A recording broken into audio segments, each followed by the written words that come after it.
Hello，各位回到 Star Sea So Channel 的朋友们，大家好！感恩大家一直以来的支持和喜爱，大家最近都过得还好吗？今日我们要一起来看的大众占卜主题是关于爱情。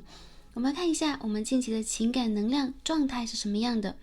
我们在未来3个月会有什么样的发展状况，宇宙有给我们什么样的建议和指引，希望可以帮助到前来这则影片的朋友们。那今天我们要分析一个未来3个月的整体爱情运。所以当下呢，不管处在一个什么样的情感状况当中，那无论是单身、有桃花、在暧昧和纠葛，以及当下呢正在远距的朋友们或者说正在一段稳定恋情、稳定关系当中的朋友，都可以在影片当中找到属于你们的讯息。那希望通过我们今日的讯息传递呢，帮助大家去获得需要的能量的同时，也可以帮助大家在新的能量次元当中整理和整合当下我们的能量状态，完成我们更大程度的显化。因此大家可以将大众占卜当成一个能量反射自我观察的镜子。好，在这个能量当中呢，大家可以感受一下目前我们的状态是如何的，我们又需要做怎样的调节呢？让宇宙来给予我们最高的保护和最完美的答案。相信大家都会在这当中感受到我们源源不断的被爱的能量，以及宇宙更高程度的祝福。再次感恩大家，也感恩宇宙，也祝福大家在这个秋天拥有以及收获美好的情感状态，或者收获一个更全新的、更美好、更加有能量的我们的人生剧本。好，下面让我们一起来进入选牌之前的冥想部分。我们今天也同样用声音震动的方式来帮助大家做一个能量的调节、平衡以及净化。大家可以寻找一个安静的环境，在安全的状况底下闭上双眼，让我们一起来聆听宇宙的声音。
大家，也感恩宇宙。我们今日的冥想部分就完成了，希望可以帮助大家做一个快速的调节。大家可以缓缓的调整我们的呼吸，好，感受我们身体正在放松。好，我们负面的一些能量正在慢慢的消失、融化。好，大家呢也可以随着我们的呼吸，缓缓的睁开双眼，来感受一下我们面前从左到右的3副组牌。那今日呢，我们的大众占卜主题是关于爱情。我们看一下近期我们的情感能量是什么样的，我们在未来的一段时间啊，3个月左右，这个发展是如何的？宇宙又给我们什么样的建议和指引呢？好，我们今日有3个选项。那我们最左边第一副组牌，参照天然石是绿色天然石。好，一颗椭圆形的绿色天然石。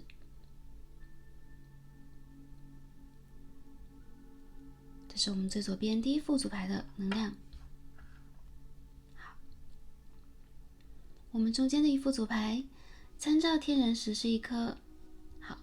透明淡紫色天然石。好，一颗透明天然石哦，大家可以感受一下这颗天然石的能量。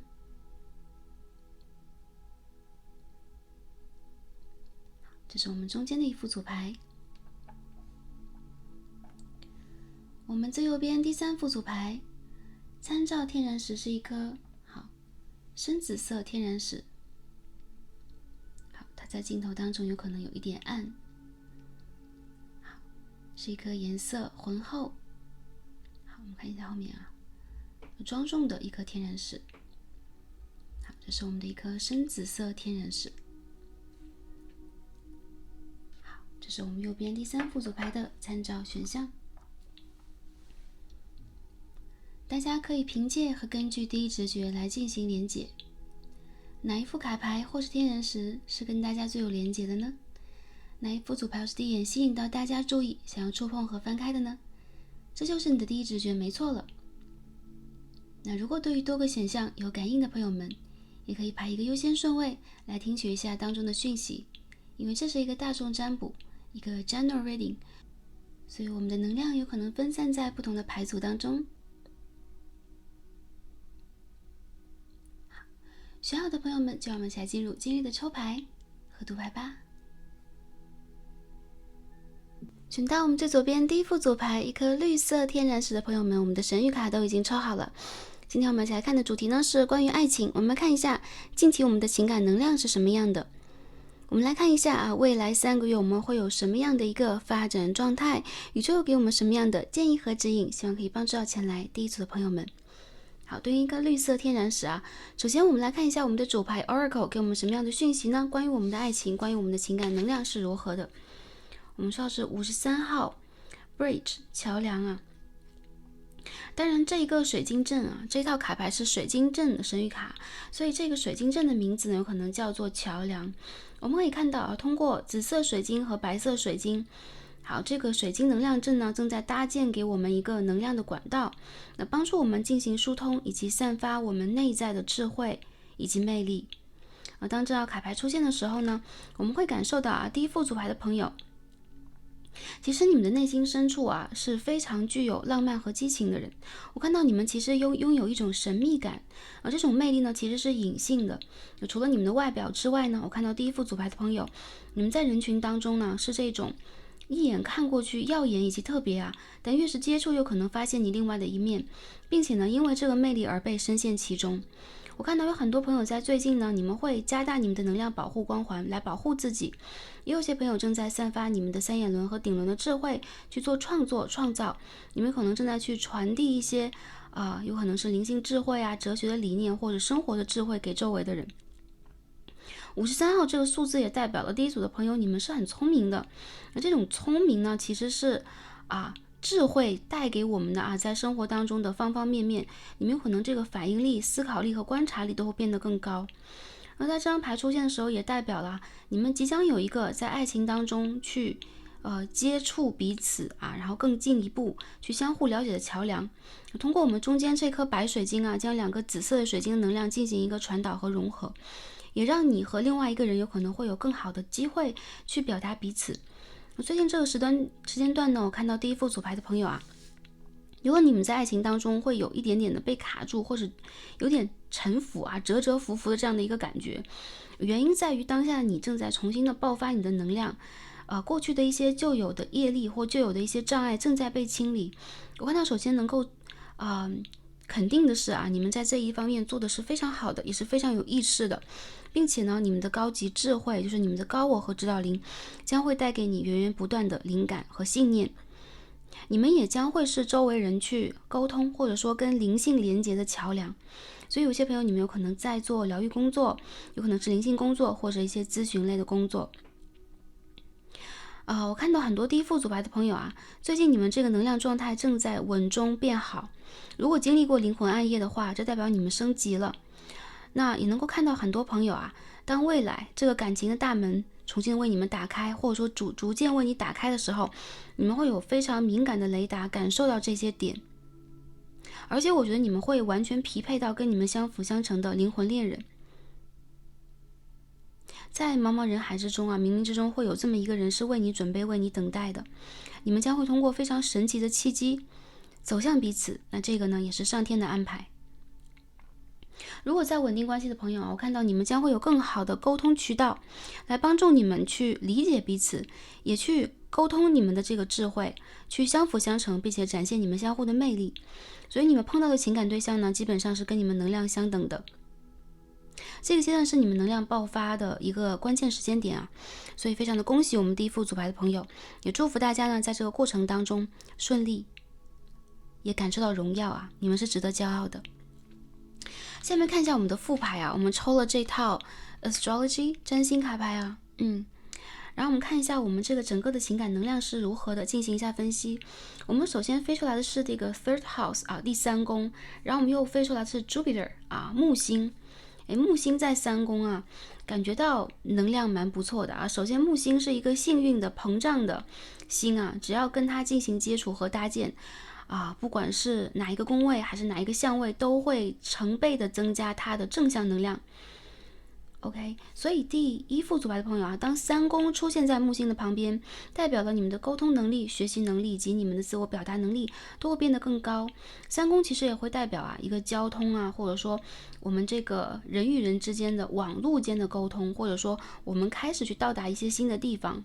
也有一些朋友呢是沟通运和学习运。所以在3宫出现在木星旁边的时候，代表我们第一副组牌朋友在未来一段时间将会闪光，你们可能会有机会去表达自己，会去演讲啊，或展示你们的一些有可能是工作成果或者成长成果、研究成果等等。这个牌其实也从侧面反映了我们第一副组牌朋友有可能言语表达能力啊、沟通能力、言语的这个震动上是非常具有魅力和智慧的。也代表了大家在未来这段时间呢，智慧将会通达。如果一些朋友你们要去到新的地方，有可能要出差、工作或是进修等等，这个能量也是非常的流动。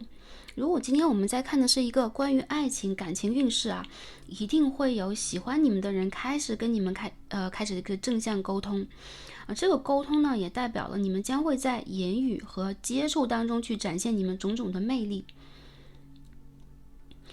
个别朋友啊，如果是断联了，跟对方没有联络，或2个人呢言语卡住，跟对方没有办法去搭建新的话题，那木星的3宫也代表在未来你们将会重新的去搭建良好的沟通和协作。也有些朋友呢会跨领域进行合作。整个的卡牌代表了我们第一副组牌朋友在未来将会是一个魅力全开的时间段并且宇宙在滋养和帮助我们去展现这份魅力。如果在过去的这个时间点大家觉得有一点被卡住，还是一样，我看到你们在酝酿你们的高级智慧并且呢，在未来的这个阶段不管是你喜欢的还是喜欢你的人，还是在跟你共同营造这个关系的人，都会多多少少感受到你的与众不同，并且呢，当木星出现的时候，也代表了一种幸运。所以有一些第一副组牌的朋友啊，你们将会遇见让你们感受到幸运，你让对方感受到幸运的这样的一个爱情的碰撞以及结盟。有可能呢，对方是你的锦鲤你是对方的幸运星其实我觉得第一副组牌朋友，你们的这个存在感和能力都是蛮强的。那在感情里边呢，我们也要突出去分析一下我们这个感情对象或整个的这个能量是如何的。那下面呢，我们就开始我们的洗牌，来看一下我们的 Tarot 塔罗牌来给我们什么样的讯息好，关于我们这个近期的情感能量，我们看一下能量是如何的首先，太阳的逆位 Six of Wands 权杖6号的逆位。好，我们这边飞出来的是权杖的2号 Two of Wands。我们的牌重新来洗一下，看一下最近第一副组牌朋友的情感能量是如何的呢？也帮大家做一个验证Seven of Wands 好多权杖配有太阳的能量我们再抽一张，来看一下第一副组牌朋友能量是如何的。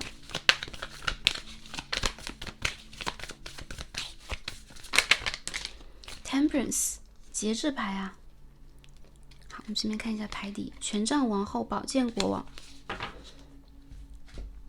能够感受到第一副组牌的朋友，其实你们的内在有一股火的热情，最近好像在重新的点燃你们的太阳轮。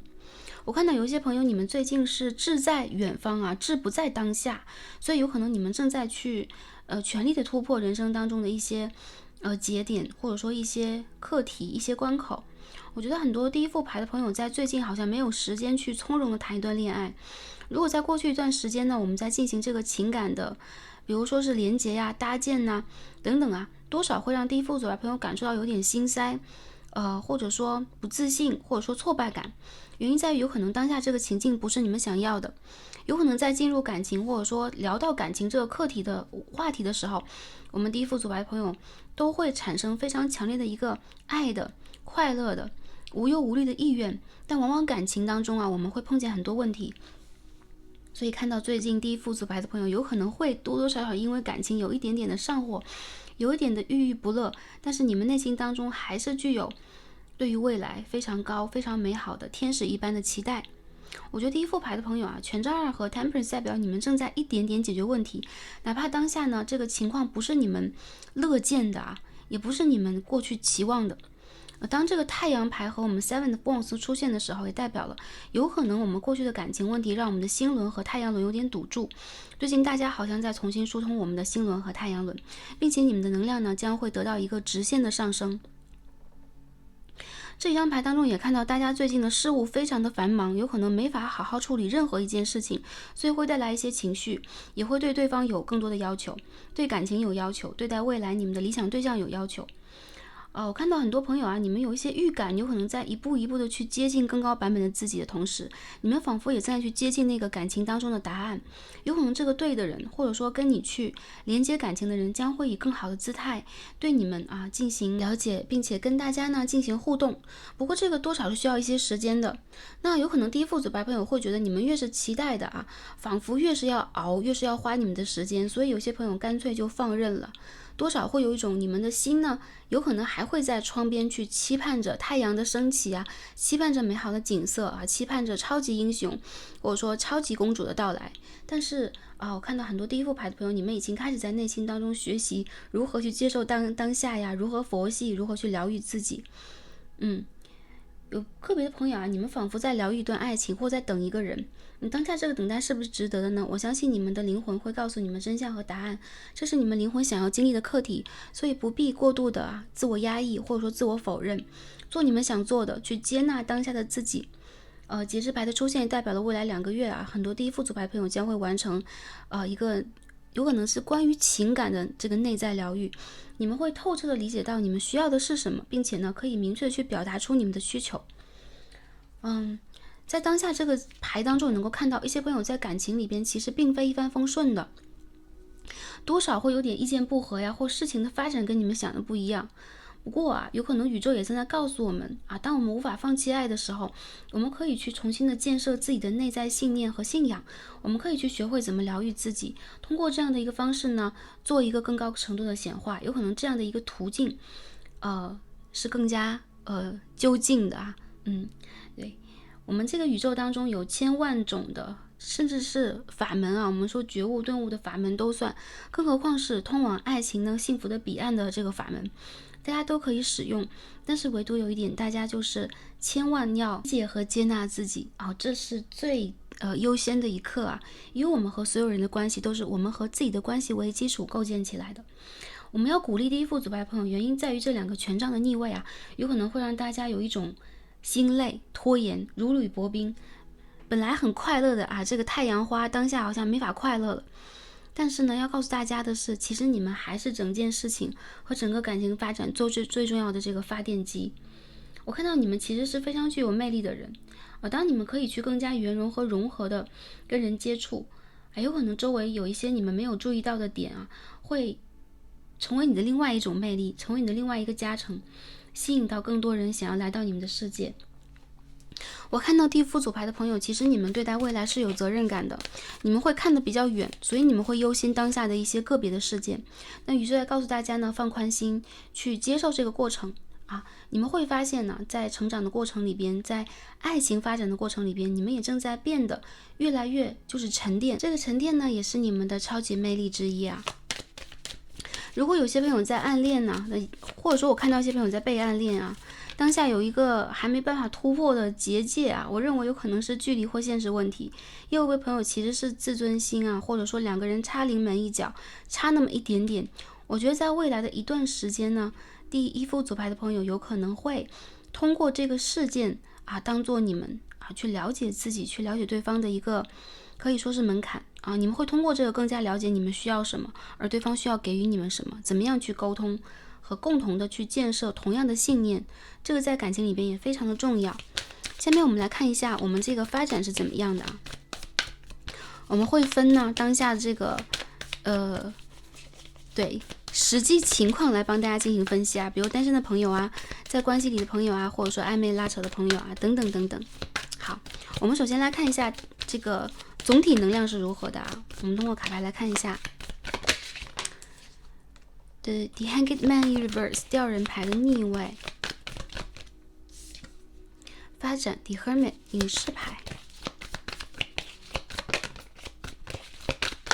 看啊，我们第一组的发展怎么样 ？Knight of Cups and the Death in Reverse 啊。那我们再看一下飞出来是什么 ？Five of Swords 宝剑5号的正位。我们再 clarify 一下，这个宝剑5号在告诉我们什么？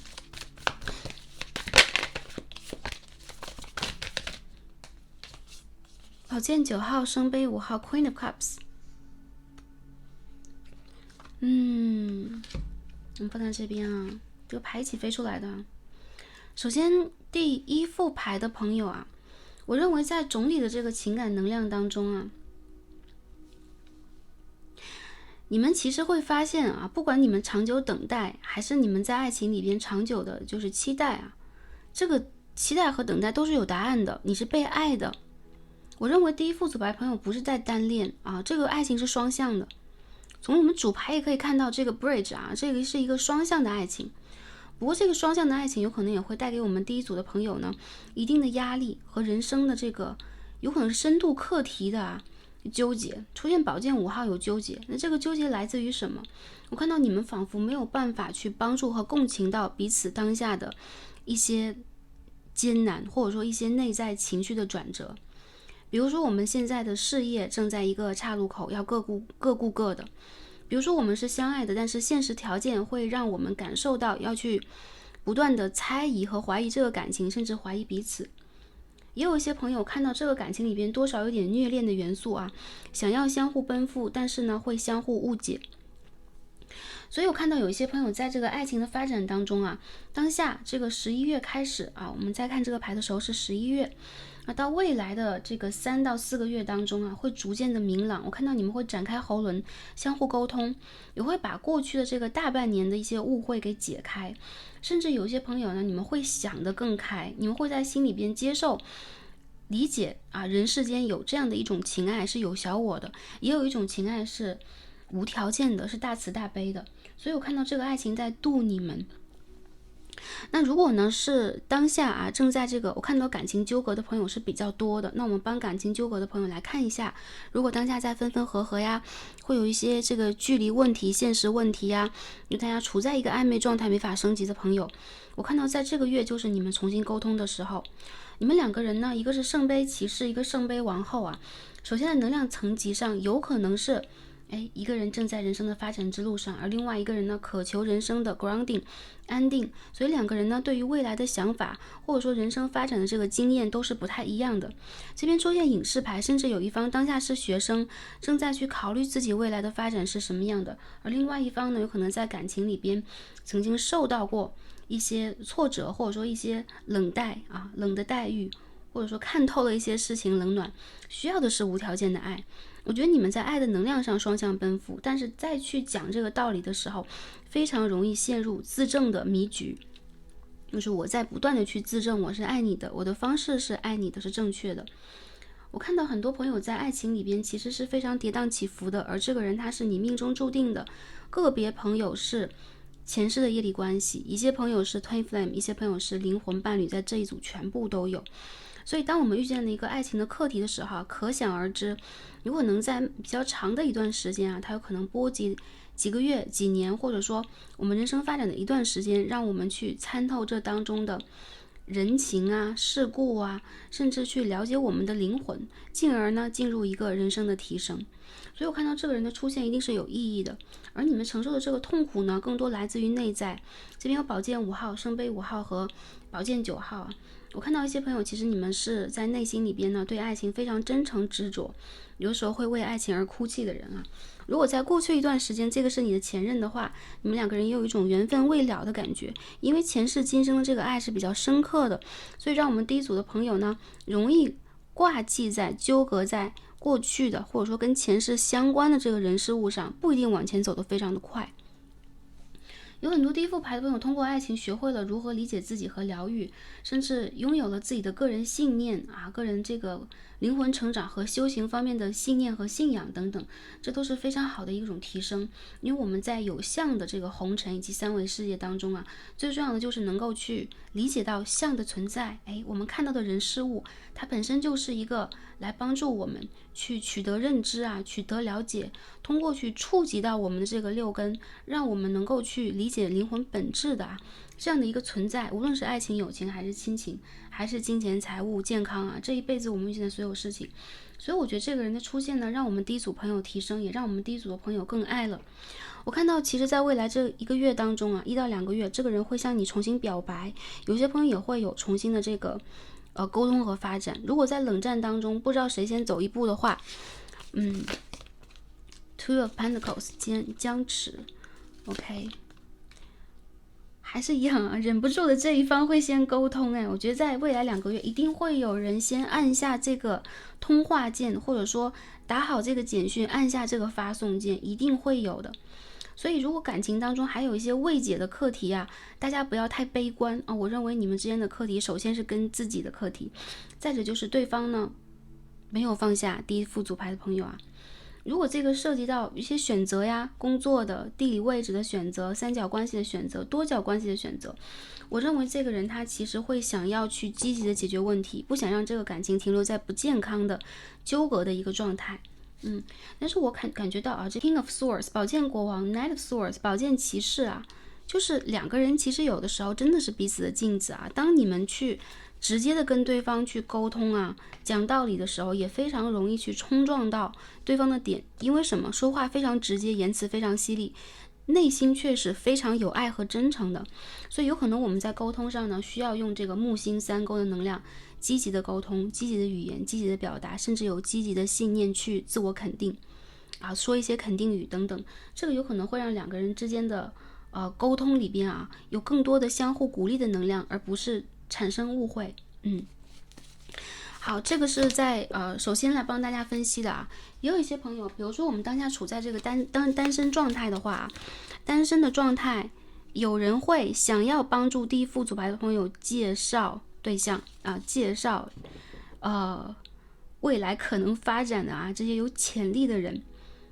然后在公司里边，在合作里边也非常容易出现一些你们想都没有想到的人。我觉得很多第一副牌的朋友，你们首先挺有魅力的，有人在暗恋你们，或者说有一些长辈啊，周围的人觉得，哇，这么有魅力的男孩子或女孩子，为什么单身呢？所以很想帮大家来解决这个问题啊。当然，我看到其实第一组的朋友，你们在感情里边有自己的信念和态度，以及甚至是信仰。所以呢，在未来这个阶段啊，很多第一副牌的朋友，当大家要脱单的时候，你们有可能除了限制条件以外，更加注重的就是这个时间点到没到。时间点等于什么？等于我们现在有没有准备好，等于我们能不能动心，也等于我们和对方能量是否是匹配的。所以我看到个别的朋友，有新的人会出现在你生活的周边，这个应该不是远距的，有可能这个人从远方来，或者说他有可能曾经在其他的国度、其他的城市进行过生活，但是有缘千里来相会啊，我认为会有新的人通过工作和生活周边人的这个连接来进入你的世界。有可能一开始呢，你并没有一个准备，但时间久了你会发现对方为你敞开了一个新的大门，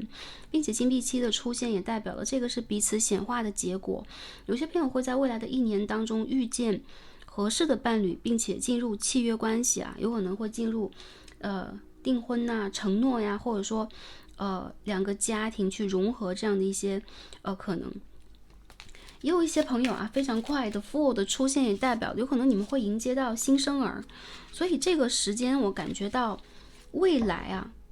如果现在11月的话，未来7到8个月吧，一些朋友有可能在感情上会有更进一步的发展。当然这个也看大家的主要意愿啊，因为你们其实是这个剧本的编写者，你们的意愿就是这个剧本的内在核心能量。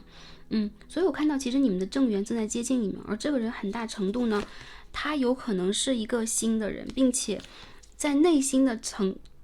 这个层级上来讲啊，对方有可能对你的爱的程度是更高的。好，第一副牌的朋友，我觉得你们想要选择的是双向奔赴啊，所以我们看到这个主牌也是一样，你们会是通过这个桥梁去连接和接近彼此能量的。所以呢，不管这个人爱我们多，还是我们在最初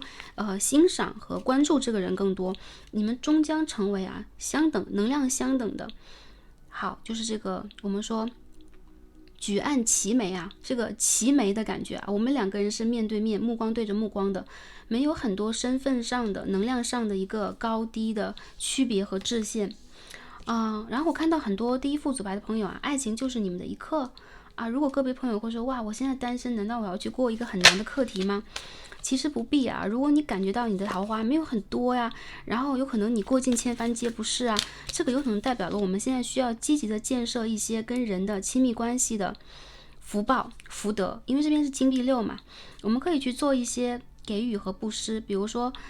陪伴和帮助我们周围一些需要陪伴和帮助的人，这个并不一定完全是金钱上的啊，这边有一个无限的符号代表了你给什么会拥有什么。所以当你需要陪伴，当我们经常形单影只比较孤单的时候，我们可以去试着陪伴一些有小动物啊，植物也可以啊，陪伴家人呐，陪伴你周围需要的一些朋友，给予对方适时的温暖，让我们在未来呢去建设出来非常美好的一个拥有营养的基地啊，让我们这个爱情的种子去发芽。有一些朋友啊，我看到你们的感情有点像闪恋的感觉啊，所以在未来一个很快的阶段，这个对于你有兴趣的闪闪发光的啊，并且充满激情的人将会来到你的世界。我们这边有皇后牌，我们刚刚看到愚人牌，所以一些朋友，如果你们在备孕啊，你们在期待新的生命的话，在未来这几个月份当中呢，能量是非常强的。如果第一副组牌朋友会觉得我很被动，这个主动人会出现啊，就是你们在感情当中一定是相辅相成的，所以如果你有一点被动的话，对方一定会主动来去制造这个机会。如果有些朋友你们曾经去一些神奇的有能量的位置，比如说庙宇呀、祭祀的场所呀、教堂等等去拜拜的话，我看到你们的能量会被传达，你们的心愿已经被递交，然后宇宙正在帮你去安排这个天造地设啊，甚至有点是你意料之外的美丽的一个情缘。如果一些朋友你们要挥别过去的话，然后在未来这1个多月左右，大家可以做一下最后的净化和清理。时间点是什么样的啊？尤其在明年的3月，就是过了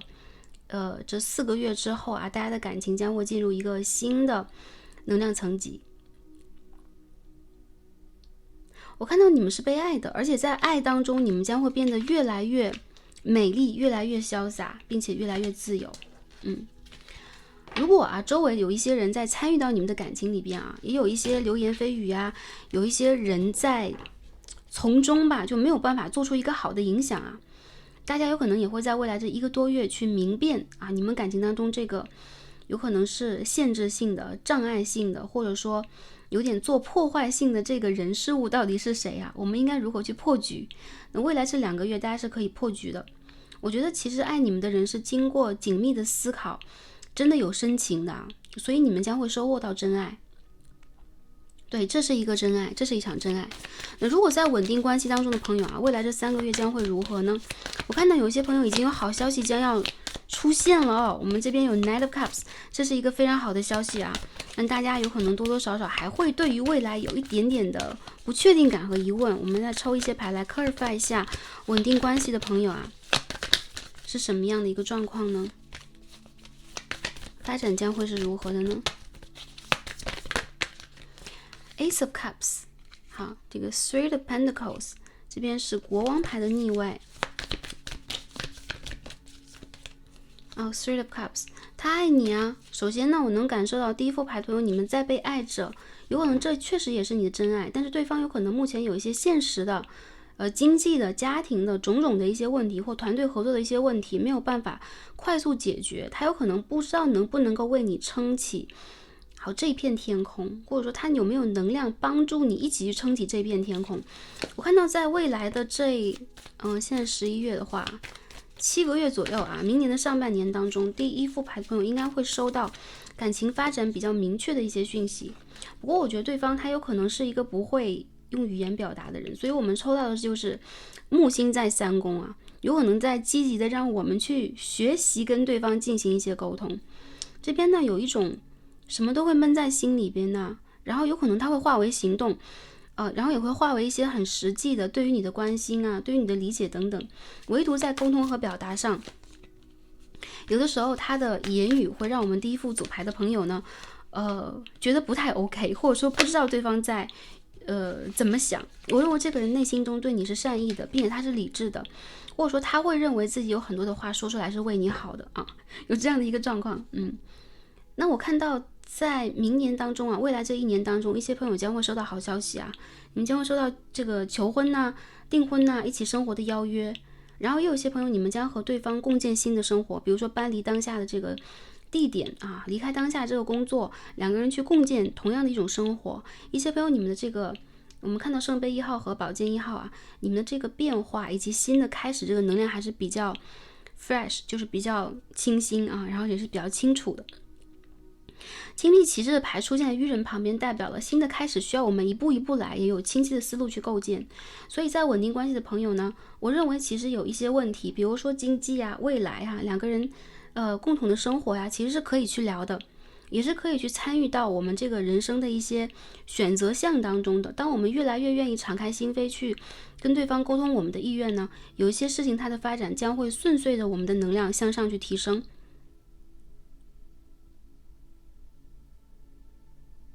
好，我觉得这个感情Queen of Swords, it's up to you， 就是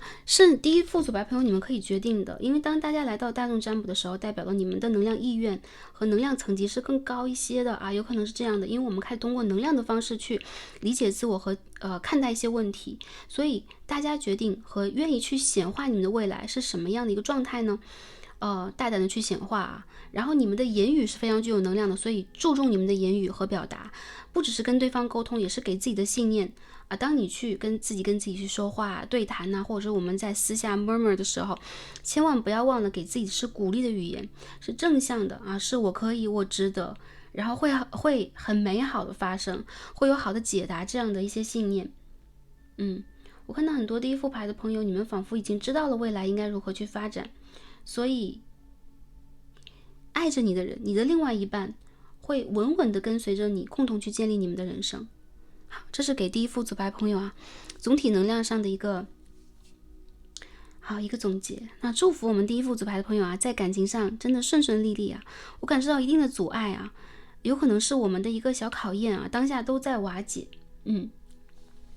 这个事情在未来的发展会比我们今年或当下想象的更快以及更顺利，主要是你们的内心也会更加自由。好，在星座上啊，我们看到射手、双鱼、处女、双子，这都是变动星座的朋友啊。然后这边我们可以看到这个 OK 风象和土象星座的朋友在这一组。这边有天蝎座啊，好，天蝎、巨蟹座、双鱼座，好，风象星座啊，双子我们刚才提到，有可能也有天秤座、水瓶座。那星座呢，只是一个参考。我感觉在感情当中呢，第一副牌的朋友啊，你们是情感的中心，好，你们的意念是最重要的，还是这样的一句话。最后看一下宇宙给我们的建议和指引是什么。好，我们看到2张牌啊，第一张我们看一下左边这张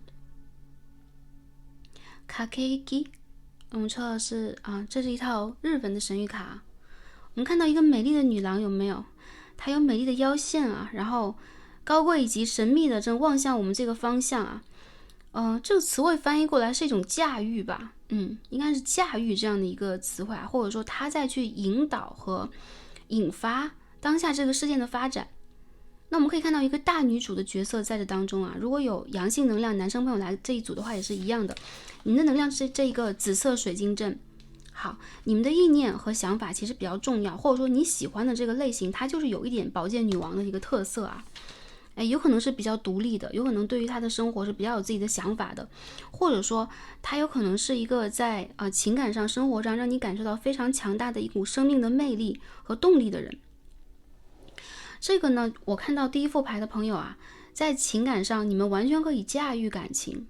啊，甚至你们可以驾驭你们的魅力，你们可以去引动感情的发展，然后你们其实本身也是这一个桥梁，去将自己的感受和对方的感受连接起来。我看到第一副牌的朋友啊，你们在意念上主动，不一定在行动上我们有多么主动啊，在意念上你越是占有主动和主导，这个感情越容易围绕着你走，并且我看到其实爱着你的对象正在被你深深的吸引，而且你们的身上其实就是有这样的一个魅力啊，不管是你的眼神还是你的背影，都是非常容易留给对方遐想的空间，让对方感受到你的与众不同的。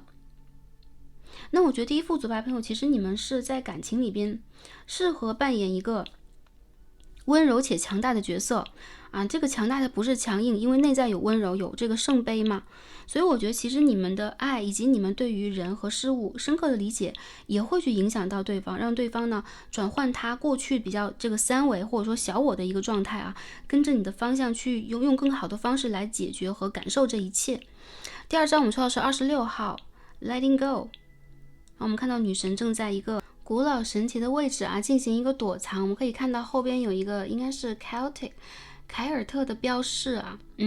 古希腊的一场文明啊。然后我们可以在这个卡牌当中看到什么？我们需要去让我们内在的这种有可能是贪嗔痴慢疑的这个疑的这个状态去进行一个消融。我们需要去释放掉一些什么？有可能是过去式啊，有一些朋友你们曾经在感情里边也好，在自我的发展当中也好，受到了周围人的不解啊、驱使啊，或者说是控制和影响等等，你们的爱情有可能没有办法在世俗角度上来讲一帆风顺，甚至你们需要去被迫的放下什么，有可能是为了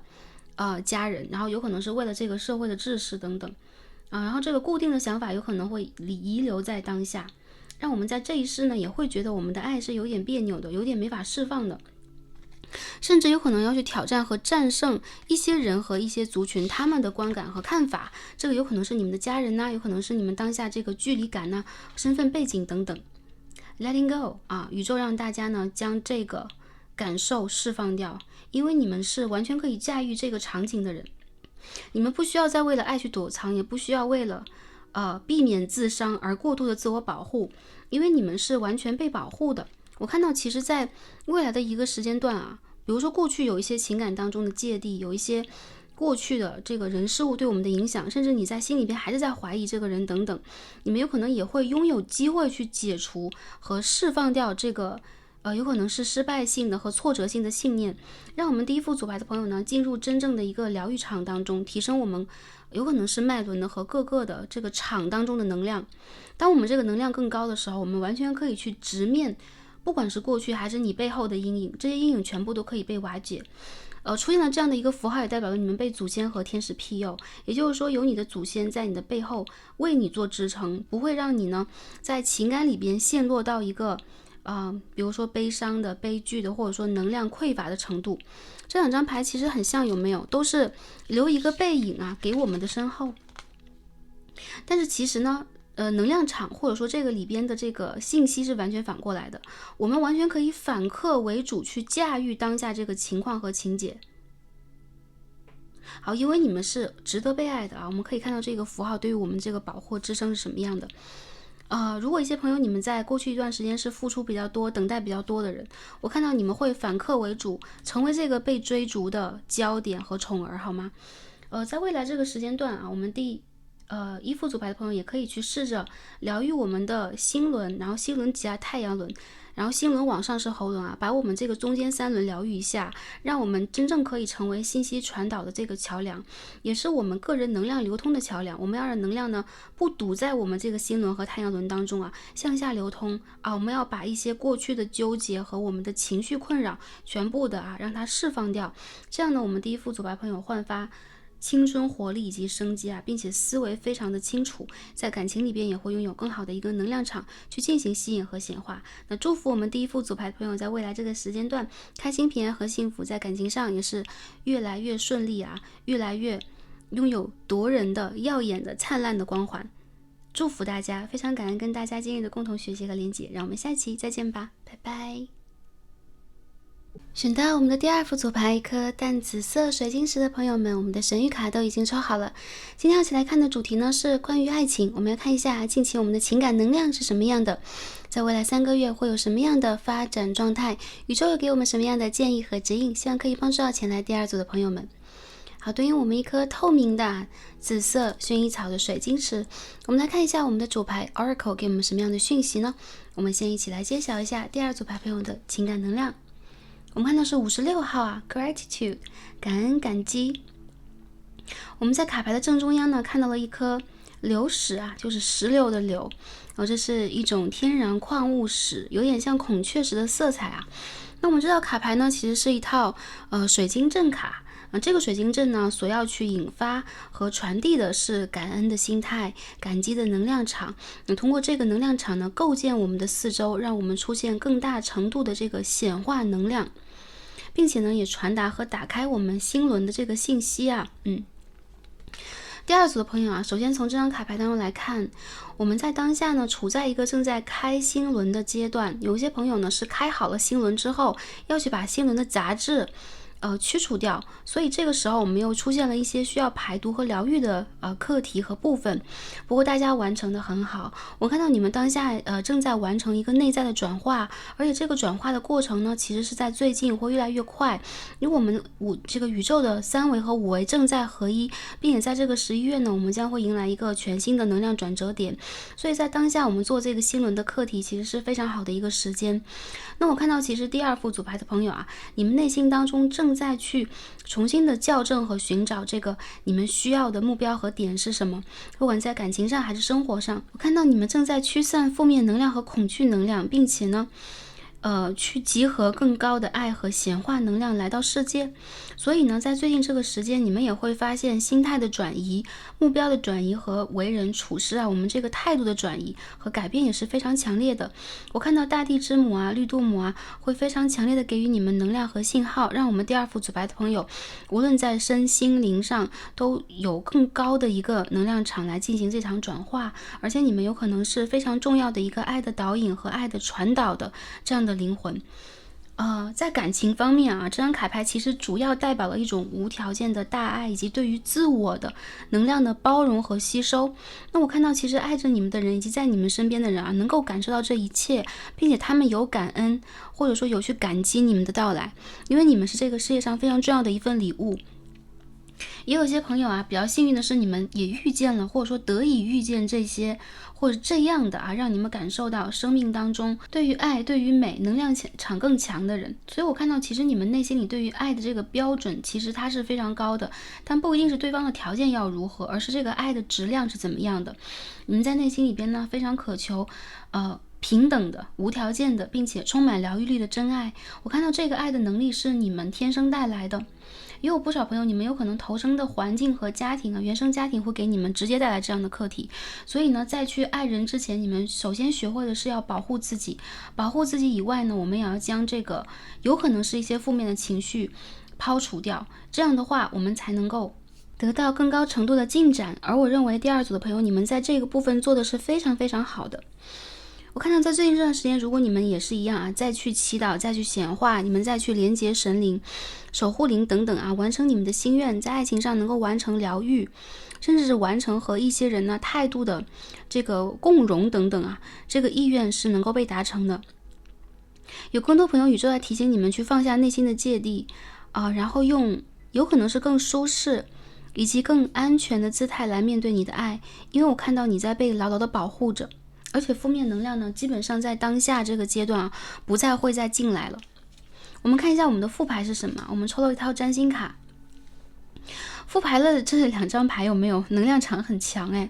我们左边呢是 Aries，OK， 是我们的一颗小行星啊，系神星。右边呢，我们看到是 Full Moon 啊，满月的一个能量啊。这两张牌组合在一起，在告诉我们什么？那 Aries 其实是代表了争吵啊、争论呐、嫉妒啊，这样的一个女神啊，在我们这个古希腊的传说当中。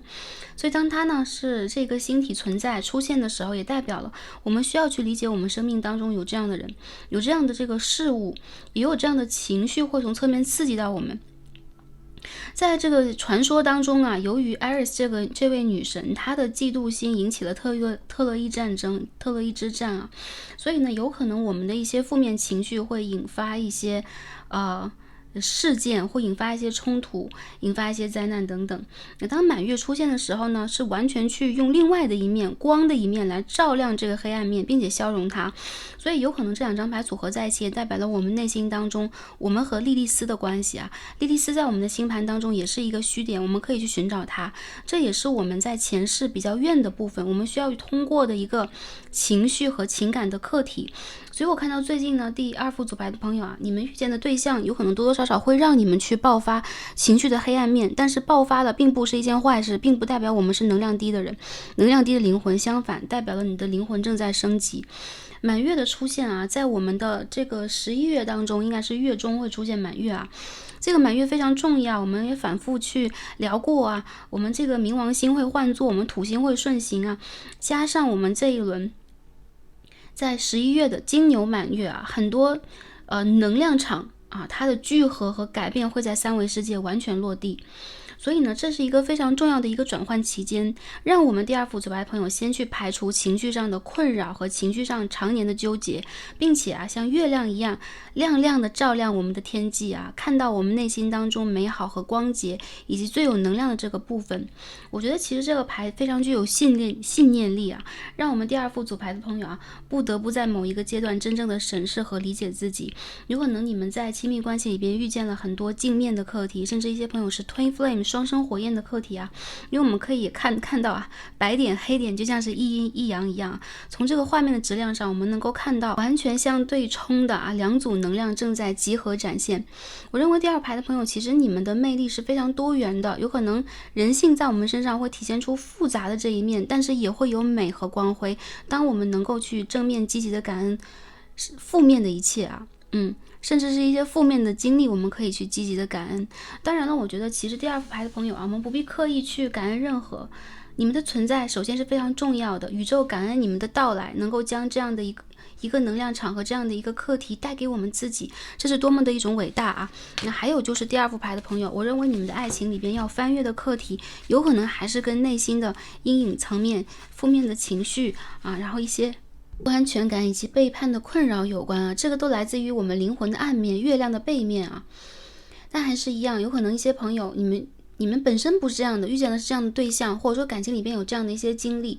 这些经历从来都不是白白来的，这个经历一定是让我们第二副组牌的朋友能量更强，并且你们在未来通过有可能是感恩的祈愿和感恩的意念，会去显化你们事业当中另外一面的完整，就是你们的爱情其实会有完美的解答，因为我们看到了满月花好月圆这样的能量出现。好，那我们分析完了主牌，下面我们一起来洗我们的这个 tarot， 来看一下我们的这个整体信息是怎么样的。首先我们来一起来看一下我们第二副主牌的朋友近期的情感能量是如何的，也帮助我们做一个验证。看一下第二组朋友的情感能量怎么样啊？第一张我们看到是金币4号的逆位，我们继续洗牌啊。好，我看的是 Temperance 节制牌，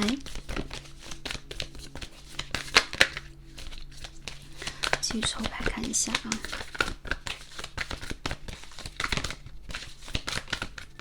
好，我们飞出来了 Two of Wands Three of Wands in reverse 逆位的权杖3号 The Moon。 好，我们又看到月亮了。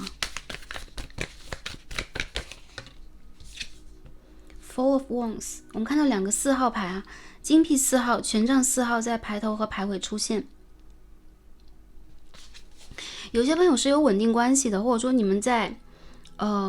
致力于努力于建设这个稳定的关系。也有一些朋友呢，其实你们在感情里边的追求是这个正缘，那你们是在寻找的是一个能够去让你们产生归属感，让你们产生疗愈感，可以让你们有一种归属感的这样的灵魂对象和人物的出现。那我觉得第二副牌朋友在最近这个阶段呢，感情上会有一种情绪化的体现，而且也会有一种起伏不定有可能你们的爱情是一阵好一阵坏，或者说一阵子让我们第二副组牌朋友认为可以潇洒放弃，一阵子又会有一种不舍。原因在于什么？你遇见的对象大概率是你的 Twin Flame， 有可能是双生火焰出现了。有些朋友是你疗愈的关键节点出现，那这个时候你的业力伴侣会帮助你做一个助力让你看到你灵魂需要去疗愈那个层面是什么。当我们去揭开这个伤口的时候是非常痛的。有一些朋友呢，你们的感情是远距离，或当下呢在一个分居状态，你们有可能正在致力于疗愈自我。原生家庭有可能带给我们第二副组牌朋友比较高的影响，所以在跟亲密关系亲密对象进行连接的时候，我们有可能更多考量的是跟对方在内心层次上有没有真正程度的相互依赖、相互了解和相互信任。而信任这个课题永远是我们第二副组牌朋友重要的一个着落点我们可以在哪里着落？我们可以在哪里安身立命呢？这有可能是漂泊着的第二副组牌的朋友永远的一个问题。有一些朋友呢是有可能身在漂流比如说我们在其他的城市、其他的国度进行深造学习和体验有可能你们的感情关系出现了一些异地，或者说要分居两地这样的一个状态。也有一些朋友其实你们的身在原地，比如说你们在原生家庭的附近，你们甚至已经有了稳定的感情基础，你们有了契约关系，但是内心里边对待感情会有深层的疑问，有可能你的感情对象没有办法真正在内心的某一个层面上触碰到你。我们可以看这个月亮牌它非常的神奇，它呢有这边有2只狼的角色黑色和白色，正好对应了我们今天的卡牌 Aries and Full Moon 我们的这个西神星和我们的满月。那在我们这个节制牌当中，其实也有2个大大的圈圈在我们天使的手上，一面是暗，一面是明。所以呢，其实第二牌的朋友，你们的身上就是有2面戏剧性的2面，而且这是非常有魅力以及非常具有能量的2面当大家真正的去平和和平复了，收集了你们的阴阳能量，在能量的层级上来说，第二牌的朋友你们会得到非常高的一层进展。我觉得第二组的朋友有可能在前世的感情经历里边呢，遭受过离家远行漂流这样的一些负面的经验或受伤的经验，让我们对于感情这件事情除了爱以外，还有其他一个归属感的诉求。我觉得这个诉求没有问题。紧接着也有一些朋友你们会在内心里边自责，比如说有可能没有办法和我们的情感对象非常融合的去处理好关系因为我看到一些波波折折的信息有的时候我们的情绪会爆发，有的时候是对方的。那如果对方和我们是彼此完全的镜面，这也会产生相互去模仿和 copy 对方做法这样的一个行为模式。所以如果在分分合合当中比较久的朋友啊，你们需要先去了解和看到的是内在的你，是哪一个部分需要更高的能量，哪一个部分是需要疗愈的。宇宙在帮助大家，我看到大地之母和绿度母在急切的帮助第二副组牌朋友做这个信息的整合啊。也有些朋友你们已经度过了这个课题啊，已经成长了。那当下呢，处在一个权杖4号完全稳定，在感情上重新落定，不再漂流的一个状况。那这个时候我们要祝福第二副组牌的朋友，你们的能量呢一定会帮助你们，让你们在灵魂的层次上也好，在我们人类的这个智慧和情感的运行状态上也好，都成为一个质量更高、级别更高的灵魂状态。最近啊，有一些第二副组牌的朋友，有可能有计划要去远行，也有计划要去做深度疗愈。有一些朋友最近想要搬家，或者说重新落定你们房产的这个问题，对于未来这个计划呢，不一定完全清晰，但是你们会有一个概略图。第二副牌的朋友是高敏感人群啊，你们有可能梦比较多，会做很多梦境，这个梦境里边也会和指导灵有连结，而你们的情绪是非常需要被照顾和体谅的。当然在当下这个阶段，我看到第二排的朋友，你们也在学习如何照顾和体谅你们的情绪。有很多事情第二排的朋友可以慢慢做。如果缺乏安全感的话，建立这个安全感永远都是从我们的心轮内部着手的。不需要从周围的任何人身上寻找这个安全感了，因为你们其实在能量上完全的独立，以及完全的是高等的能量，所以呢，有可能这种安全感无法从周围的个体上面寻找。但是当我们建设了一个稳定的地基的时候，你会发现月亮啊、宇宙啊会告诉你一切，其实你是有归属的，你也是并不孤单的。而这一个旅程全面的都在告诉我们，我们该如何去平衡我们这个身体内部、灵魂内部的阴阳信息，也去捋平潜意识的某一种创痛。好，这是看到我们第二副组牌朋友的能量啊。这一组里面也能够看到比较明显的这个双鱼座和射手座这样的星座啊。星座是一个参考，有可能第二组是变动星座也多一点的射手、双鱼、处女、双子。下面我们看一下未来3个月的发展。我们先看一下整体状态，在分族群不同的状态的朋友，比如说单身暧昧或者说稳定关系，我们都分析一下。先看一下整体状态是怎么样的。 Two of Cups in reverse， 逆位的圣杯2号， Seven of Pentacles 金币7号。看一下我们这个情感的发展是什么样的呢？我们看到 Four of Cups in reverse， 圣杯4号的逆位。我们继续洗牌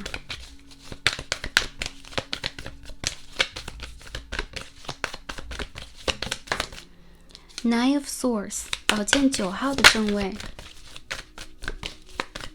我们第二组朋友怎么了？我们再看一下有没有更多的信息给到我们。Eight of Wands， 权杖8号的正位。我们再 clarify 一张看一下这个信息是怎么样的。这边我们飞了2张命运之轮和宝剑王后一起出来。好，有一种肃清的感觉肃清就是你们内在的一些功课问题、悲伤将会被快速清理。因为宝剑9号连接的是我们的权杖8号就是无论这个阴云密布也好，还是过去的一些纠结，让我们夜不能寐的一些痛苦，将会在未来的有可能是2个星期，就是马上就要满月了我们这个11月的满月呢，应该出现在11月的中旬。当这个能量出现的时候，我看到第二副牌的朋友，你们将会得到一种从容不迫，然后你们将会得到一种全新的理智回归、能量回温的感觉。那在未来这个阶段的发展是，有可能一些朋友你们会保持单身不管是在暧昧的朋友还是单身的朋友，有可能你们会保持一段单身。但这个单身其实是为你们未来进入更新的一个阶段助力的。所以大家在当下在能量场上是加速向前运转，并且马上的去摒弃和抛除掉旧有的一些情绪纠结带给我们的影响。我看到有很多第二副牌的朋友，你们是走出去。如果之前的半年当中大家分手了，或者说你们在等一个人等得蛮久了，我认为放弃等待和放弃纠结是最近这段时间大家必定要做的。因为这个牌的指向是未来的发展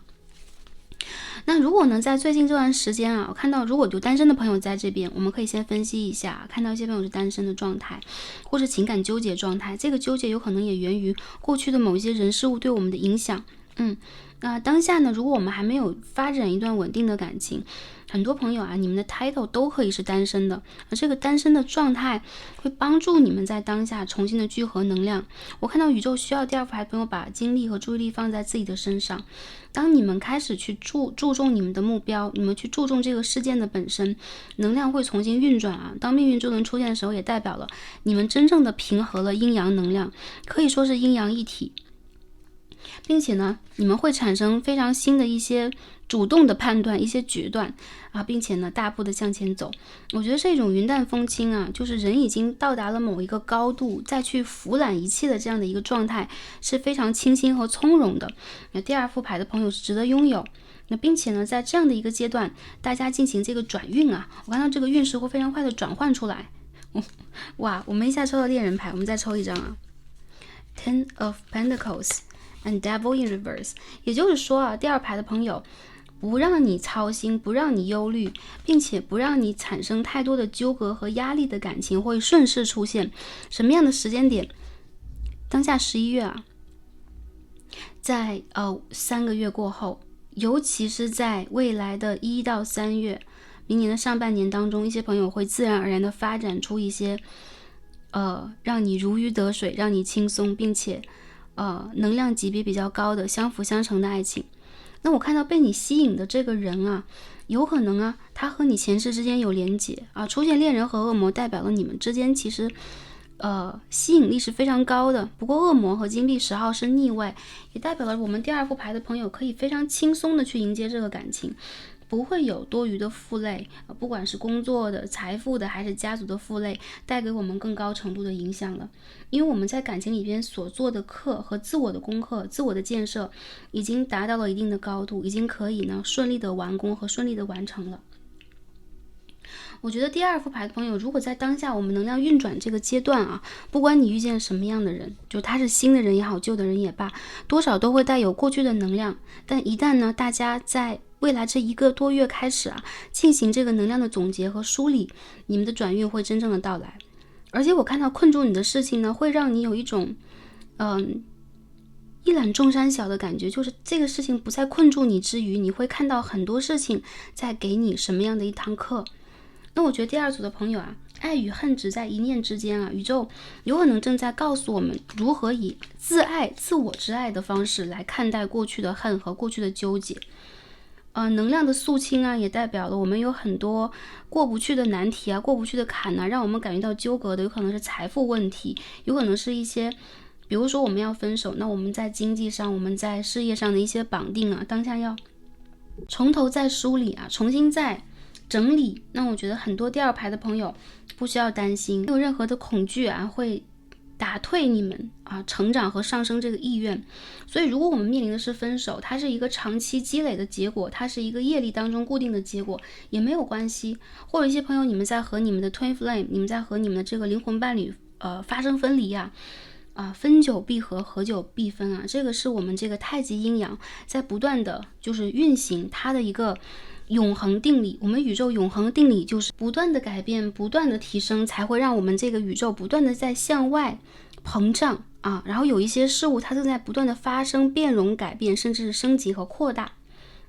所以我们允许一切的变化，并且这个变化呢，代表着未来会有更高程度的聚合。也就是说呢，如果是一些真的在感情上的离散、分离，应该是会给我们第二副牌的朋友以及对方以机会变成一个更加优秀的人。有可能有些朋友会说，我希望和过去这个冤亲债主一去而不复返不想和对方再重新连接这个课题了。那很明显，如果大家想要毕业了，你们会完全顺理成章的得到一张新的门票，你们会打开一个新的结界，你们会在平行的空间当中拥有属于自己的这个章节和这个部分，这一切都是通过我们的心愿显化去爆发的。所以大家呢，不必为感情的这件事情过于烦忧。当然了，从这个牌里边也能够看到皇后牌 Three of Cups，Ace of Cups， 有些朋友你们正在去放弃比如说放弃过度的爱或者说爱里边的纠结给你们带来的影响、伤害甚至是人生当中的一些波折。所以我觉得其实当下一个时间段的放弃是让你们可以更好的重新再来。这个时间点应该是在未来的半年当中。我看到很多朋友你们在事业上、个人的成长上，甚至个人的形象以及对于这个世界的了解上都在提升，所以你们顺理成章的会遇见让你们舒适、开心和相辅相成的人。这边我们可以看到有宝剑国王的出现宝剑骑士的出现也代表我们这边有宝剑王后宝剑家族在此汇合。很多风象星座的朋友，你们会遇见跟你们的有可能是理智线思想状态非常相似的人。有一些朋友在未来不管你们会不会拥有正缘，要不要订立一个稳定的家庭，这边有皇后牌，我看到这一切是自然有可能是大地之母的安排。而你们要做的只是去体验爱本身。像过去我们有可能要体验非常多的责任压力，有可能还要去花点时间质疑和猜测分析思考等等。这是在新的世代，在新的能量运转当中，我们只需要打开心轮就可以全然的理解你们在迎接什么了。所以我看到很多关于疑惑、关于等待、关于卡住的这些问题会全部的被解决，会被肃清的。这是给我们第二副组牌朋友的信息如果有些朋友你们在等待前任，当下还是有纠结，我们还是看到圣杯一的逆位我看到你不爱了。如果有些朋友会说不是我，是对方不爱了 OK， 我看到这个能量是你也将会学习如何爱和如何不爱，这是一个完整的课题。所以有可能一些朋友这个是一种不甘心，这个是一种痛恨，这个是一种排斥，也是厌倦带给我们的情绪的困扰。宇宙在告诉我们第二副左牌的朋友，用心的去观想你的内在，这有可能并不是初始的你需求的爱。所以呢，我们在这个阶段里边是可以不爱的，你拥有权利不爱，也拥有权利重新去拥抱你的人生，你拥有绝对的权利去热爱自己。所以一些朋友如果被拒绝，如果你们在感情里面感受到的是不良好的一些对待如果是一种纠葛的话，当下宇宙给我们的意见就是你的情绪和这个能量非常容易连接到对方所以当下如果我们是健康的情绪模式，对方有可能是健康的。如果我们处在一个长期不健康的情绪模式里边，这个感情就容易被造化成为一个充满压力和矛盾的感情状态。所以这边呢，在鼓励我们第二副组牌的朋友重新再来整理一下而且有可能在未来有更适合大家的对象会出现。那旧有的对象会重新出现和联络吗？复联的话当大家期待的时候，我认为这个复联不大容易产生，但当你们已经放弃期待的时候，这个人会突然出现。所以就在告诉你们，走你自己的路，去感受你的充实，感受你的饱满，不再困在原地并且呢，你可以化困难的爱情课题为一场简单的充满了双向奔赴的充满了甜蜜的这个恋爱旅途，这个恋爱剧本你们是可以写出来的。所以我们又看到恋人牌出现了。我觉得在未来的这几个月当中，第二排的朋友，你们的这个心痛的能量会越来越少，你们将会重新的建设自己，并且以一个新的方式去吸引能量非常高的对象。如果这个是旧人的话也是一样对方会以新的姿态来到你的世界重新出发。当然这个也需要让我们第二副组牌的朋友重新建设爱情里边的信念，去释放掉我们旧有的能量。这个其实也跟着你们的业力和缘分来有些朋友是缘分未尽的。好，接着我们给单身的朋友来看一下一些朋友当下在单身的阶段，好，会不会有新的对象出现呢？我们这边出现了权杖9号、权杖骑士、Nine of Pentacles and the Emperor。 OK， 完全没有问题而且我觉得这个对象呢，反而是映照着你的理想，主动走向你的世界的。有些朋友会说我不太容易出去社交或我的生活目前卡在这样的一个局面里边，大家不必担心未来的半年，特别是明年的4到5月期间，有可能是工作，有可能是出差远行，也有可能是某一些贵人有利人士的介绍，你们自然而然的会在生命当中发现非常优秀以及对你非常具有耐心的对象。我看到很多朋友这个对象他认为你是他的正缘，所以他有可能在这个情感当中以及建设你们的感情基础的过程里边都会非常的用心和谨慎。然后我看到家族在接受你们的感情，所以单身的朋友，我觉得你们脱单的时间应该是在未来的半年到8个月左右啊，会有这样的机会。那对象是比较优秀的，也是有可能呢，成就一段美满的正缘。有一些朋友啊，如果最近在工作比较繁忙啊，或者说你们的生活出现了一些闭塞和一些卡顿的状态，未来的半年当中，你们会渐渐走出这个圈圈和这个困扰。我看到你们将会有比较好的财富，或者说工作上的机会，自我发展的机会。在这个机会以外，你们也会发现欣赏你们的对象呢会油然而生啊。如果在稳定关系当中的朋友啊，Ace of Pentacles， 我们继续抽牌来看一下稳定关系的朋友是怎么样的。Ten of Pentacles， 我看到你们是真诚的，同时呢，有可能也是充满压力的，有可能这个家庭当中啊，我们看到有金币的10号、权杖的10号都出现啊。Knight of Cups， 好，你们是真诚的，你们是爱的，也是被爱的，但是这个压力，或者说有的时候对于未来的一些计划，会让你们迷茫啊，有的时候不知道你们是不是在爱里边。我看到稳定关系的朋友呢，当你们去讨论责任议题的时候，两个人有可能多多少少都会产生一些意见上的、自我的，甚至有点自私的纷争。不过放下这件事情，我看到这个人还是会为爱情以及为你而向前走一步，因此在未来这个阶段呢，有可能是2个月左右的时间啊。我们稳定关系的朋友呢，将会发现一些问题在被好好的解决，特别是在经济上、工作上和资产上。有些朋友，如果你们打算搬家呀，有可能有新的一些事业目标啊，有可能需要彼此和帮助扶持走过这一关的话，你们会顺利的过关。我看到在稳定的情感当中啊，主要在建设的是我们2个人的心态。所以当我们一个人的心态是稳定的、胜利的，另外一个人呢会随着你的能量进行转化。所以我看到，如果想要好好的去维持这个感情，对第2组爱朋友来讲啊，心态上来讲是更加重要的。当度过我们的下一轮满月啊，第2副牌的朋友，你们将会转变心态，你们也将会更加坚定和稳定下来。那未来这个阶段也是我们内在重塑的一个非常重要的时间点，不管大家在什么样的一个年龄阶段，我们现在的重塑啊，我们自我的疗愈和升级永远都在进行啊，它持续我们的一生。所以呢，时时刻刻千万不要忘记了，先去 take care， 先去关怀、关照和感受我们自己，先去接纳自己的价值，并且呢，有非常明确的对于未来的美好的目标和愿景。我看到这场显化将会非常非常快的发生在我们的世界当中。其实第2组的朋友啊，我看到如果大家想脱单和想让感情顺利的话这个心法也非常的简单，就是你们肯不肯去相信有这样的人会出现，不管男生女生来到这一组，一旦你们相信这件事情的发生会非常的快，因为其他的能量早就已经聚合了。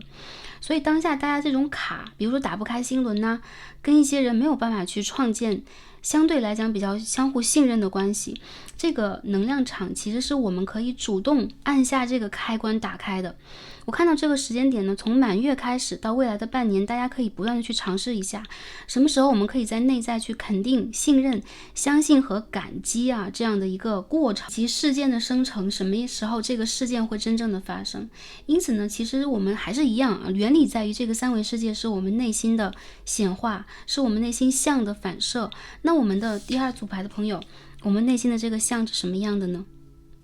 如果是治愈的，是感恩的是我们可以去主动变化的，那我相信呢，一些非常美好的花好月圆的事件会落定到你们的世界。而且第2组的朋友往往你们会觉得我担心什么容易发生，所以我们第2组的朋友千万什么都不担心，你们一定感受的是你担心的事情会被宇宙非常好的解答和成举。没有任何的问题会为你造成巨大的困扰、负担以及伤害。这一切的过去的或者说过去的一个旧世代，我们的一个论证的方法、感受的方法已经全面的发生改变。所以呢，鼓励第2副组牌的朋友向前走一步好，在星座上我们刚刚讲了有变动星座的朋友，这边就是水瓶、双子、天秤风象星座的朋友，有少数朋友是火象星座的，也有金牛座朋友来到这一组，星座只是一个参考。第2组的朋友和满月的连结和月亮的连结以及大地之母的连结是非常强烈的，大家可以去连接月亮以及连接我们的自然环境和大地之母，来帮助我们得到心灵上的美好的能量以及提升。最后来看一下建议和指引卡，我们首先这边看到的是这个29号OK，Discover your life purpose。 好，发现我们的人生使命啊。我觉得第二组朋友你们是有人生使命的。当然了，我看到很多朋友，你们有可能是那种会人生的中间呢，或者说发展职业的这个中间进行转职和转化，你们有可能会在人生的某一个阶段突然的发现你的人生使命是什么，并且离开和摒弃旧有的生活模式，或者说旧有的职业发展轨道。这个29号出现的代表你们有高度的智慧，而且你们不管是在从事专业的工作呀，还是说疗愈，还是艺术，我看到其实你的身边永远都有人和这个幸运的女神、创作的女神在带给你源源不断的能量。第二组的朋友在智慧的指数上是非常高的，而在感情上啊，往往有可能两个人建立同样的信念，建立同样的，有可能是就是我们说三观嘛，价值观呐、思想观呐、等等等等啊，这个观念如果相同的话，也会让两个人越走越近。这个其实是花时间去磨合的。我觉得其实在第二组的朋友当中啊，你们非常需要稳定的港湾和稳定的地基，能够去在内心当中支持你们的人。我们第二组的牌和第一组有非常神奇的相似处啊，就是这两个数字加在一起是一个 number。我们这边5、6的数字加一起是11啊，这边2和9的数字也是11。11配11是一个天使数字啊，有点像解谜啊，这是一个 Twin Flame 的数字。所以我看到一些朋友，你们有可能还是一样会遇见 Twin Flame 的课题。如果遇见这个课题啊，大胆去冲。遇见这个课题代表了你们的灵魂是非常有机会提升的，不一定要和对方共同完成什么，但是你的个人提升以及在灵魂上个人的这个体验，对于你们这一对双生灵魂也是非常重要的不沉迷于过度的爱欲啊，沉迷于或者说focus 啊，集中于你们人生的这个使命和人生想做的事情，你们会发现自己将变得与众不同和被人欣赏。我看到对方也非常欣赏你啊，你们是被欣赏那一方，或者说你们也是在内心当中欣赏对方和支持对方的这一方。我看到有女神和大地之母在支持你们的感情，就你们的感情是受到神灵的支持和保佑的。第二点，我们可以看到这张卡牌啊，一个女神她在照镜子，基本我写的自我了解、自我观察、自我觉知啊。所以当我们看到镜子的时候，也代表了你们有可能会遇见的这个 Twin Flame， 或者说你的感情对象是你的镜面，对方什么样，你会是什么样的。所以当你感受到对方身上的一些边边角角啊，你会感受到对方身上有很多的小的一些细节的点，然后会触动到你，会 trigger 到你，这个全部都是我们身上自带的。那我们如何通过这种自我体察和觉悟去进行升级呢？往爱的能量去显化，有一个大的远景。因为这边我们看到宝剑王后和命运之轮呐，也就是说看到自己的时候是命运转机到来的时候。当我们感恩自己的时候，我们这边看到都是绿色的一个能量场。当我们无限的感恩自己的时候，也感恩对方的时候，这个事件将会发生神奇的内在转化。所以呢，这个其实也是非常重要的一个sorry， 有点碰到桌子啊，这代表了一个 trigger， 对不对？一个小小的心法，让我们的内在引起震动，让我们的内在引起正向的变化，并且真正的疗愈和热爱自己。有很多朋友看到是双生子，所以在新的世代有可能重新的重遇和遇见你们的灵魂双生子的机会将会提高，因为我们地球已经来到了一个5维度的状态，并且将会更快的向前滑行，完成这个能量的重组。所以呢，这个最重要的准备功课就是了解我们自己，热爱我们自己和肯定我们自己，也知道我们的这个点和我们的一些边边角角是什么样的，并且呢进行重点的净化和清理。对于第二副牌的朋友来讲啊，这些课题啊，从语言来讲，形容上来讲，看起来比较累，比较深邃，或者说好像很沉重啊，很难。对的，当我们遇见自己，当我们遇见了双生火焰，当我们遇见了情感课题的时候，这些课题一定是最难的，因为这是一个情的世界啊。我们在这个娑婆世界是友情世界，所以情永远都是我们最大的一个关口。那关于爱情的这个问题啊，我看到其实第二副组牌朋友的福音啊，就它不一定是你们的折磨或你们的牢笼，或者是你们的陷阱，它有可能是你们的福报的体现。重点是看我们如何去看待自我，看待这个问题。我相信第二排的朋友，你们会在感情上有非常美好的发展，有非常美好的体验，这个是未来正在影射和传递给我们的。祝福大家在未来一个阶段也是开心、平安和幸福的。我们今天所有的卡牌看到这里，再次的祝福大家，让我们下期再见吧，拜拜。选到我们的第3副组牌，一个深紫色天人石的朋友们，我们的神谕卡都已经抽好了。今天我们一起来看的主题呢是关于爱情，我们要看一下近期我们的情感能量是什么样的，未来3个月会有什么样的发展状况，宇宙有给我们什么样的建议和指引，希望可以帮助到前来第3组的朋友们。好，对应一个深紫色的天然石，首先来看一下我们的主牌 Oracle 给我们什么样的讯息呢？我们的爱情能量是怎么样的呢？好，我们看到是58号啊 Calm， 冷静，好，淡定啊。我们看到是绿欧破10的水晶阵。好，这套组牌呢是我们这个水晶阵给予我们的指引啊。那当我们看到这个绿欧破10啊，我们会很大程度的感受到一种天然的有点像是猫猫的瞳孔一样啊，带给我们一种集中信念的疗愈，并且也让我们感受到一种冷静内在的沉着。58号这张卡牌出现的时候代表了我们第3组的朋友，其实在爱情这个课题顶上，应该是有一种女祭司的心态和心境我们看到这个新月的月牙的能量也是配合女祭司的这个符号。我们第3组的朋友呢，首先在感情上应该是会有一定的洞悉和觉察，应该在过去的感情课题当中学会了如何疗愈自己，也学会了如何用健康的方式跟对方沟通。当我们看到这个绿欧破10的时候，也能够感受到这个暖橙色和绿色融合在我们的天然石当中，会让人感受到一种清新淡雅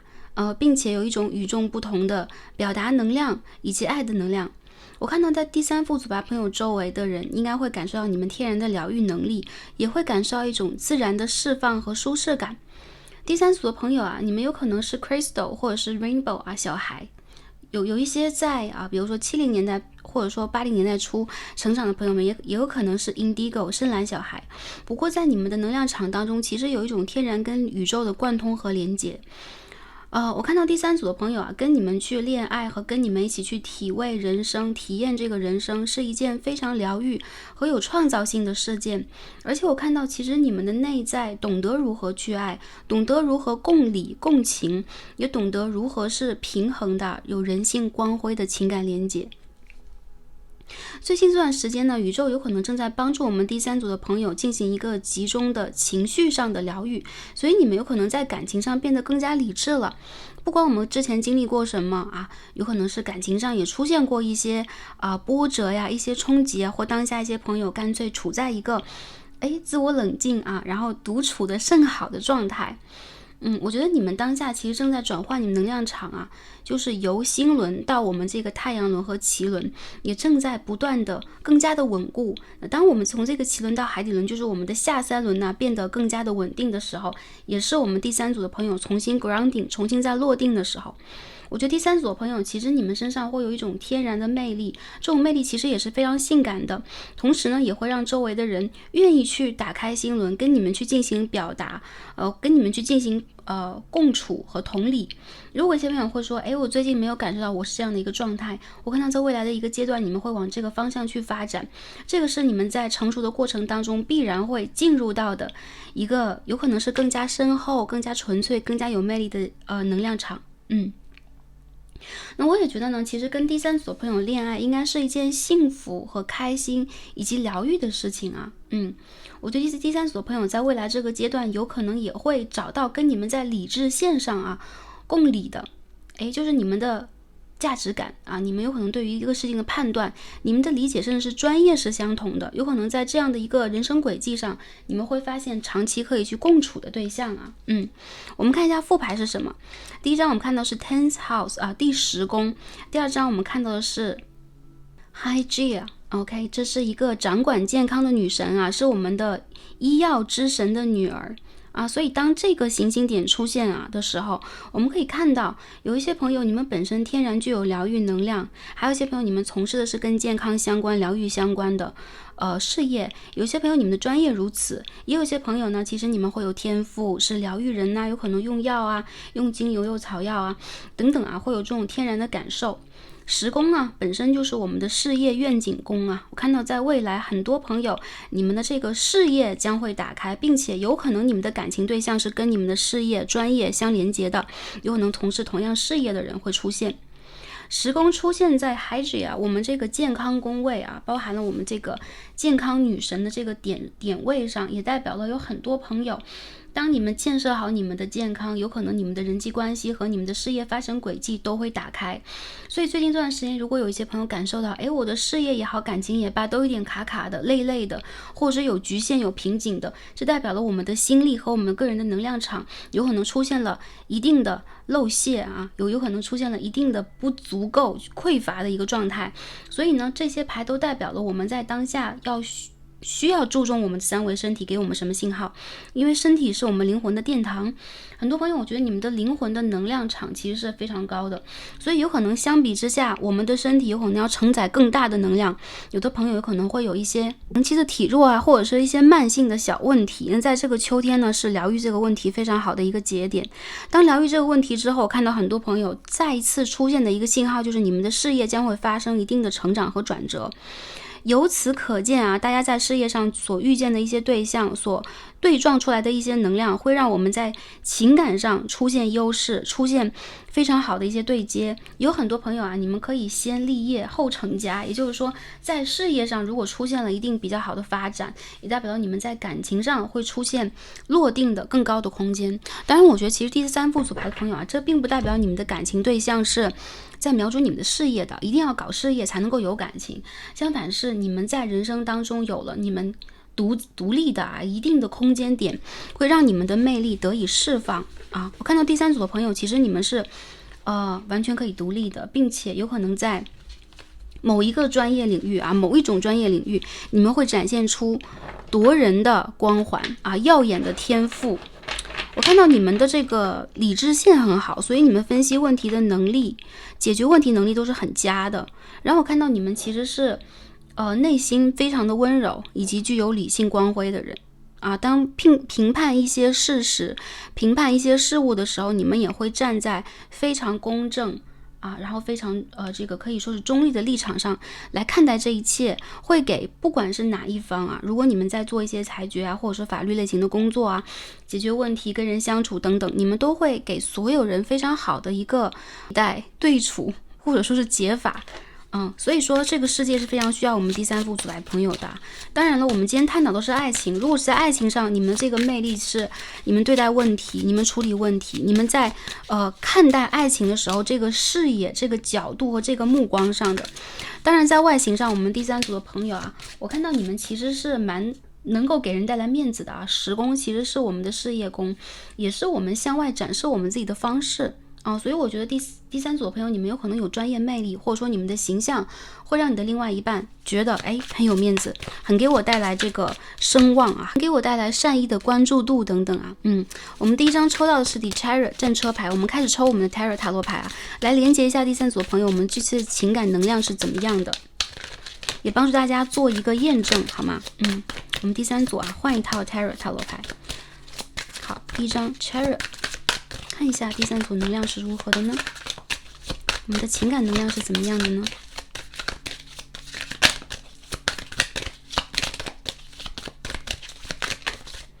The Sun 太阳牌。好，整理一下卡牌啊，看一下 Two of Cups 圣杯2号的正位。我们整理一下卡牌哦。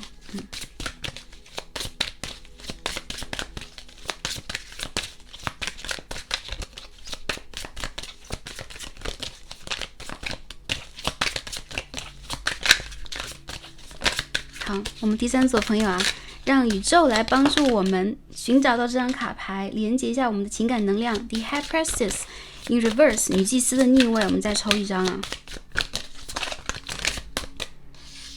我们再抽一张卡牌，看一下。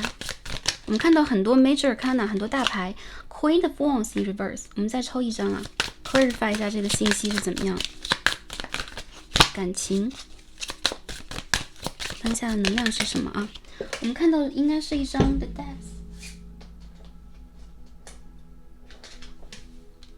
好，我们看到的是死神牌啊，捡起来了，它翻下去啊，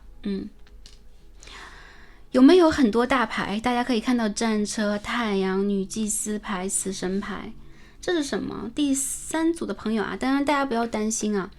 你们的爱情首先是这里边有前世今生的连结，所以有一些未了的恋人有可能在这一世会来到你们的世界，有可能他会成为你的同事，成为你的邻居，成为你的家人，也有可能会成为你的感情对象。那我看到第三组的朋友啊，很有魄力，敢爱敢恨，爱就爱了，恨就恨了。而且你们呢，当遇见感情的时候，并不一定说人生的整个轨迹都是恋爱脑，但是遇见感情的时候，你们会把感情放在一个重要的位置进行衡量，所以感情偶尔会让你们有点失去理智，特别是这个爱的能量来得越大，来得越激烈，越跟业力有关。女祭司和圣杯2号同时出现，第三组的朋友啊，这一生你们在寻找的是那个灵魂伴侣，可以去理解你们，可以给你们的人生带来光亮，甚至呢，有一些朋友你们的这个人生轨迹也会因为感情产生一定的改变。当然我觉得第三组的朋友你们有固定的人生使命和目标，所以你们并不是在感情当中会受到对方的裹挟以及过度影响，相反其实你们的情绪和一些决策有可能会在感情当中被影响到一些转换，或者说有一些既定的目标的转折。看到第10宫啊，有可能一些朋友你们在选择事业的时候，如果遇见了感情，事业和感情两相抉择，一些朋友呢会进行这个折中的选择。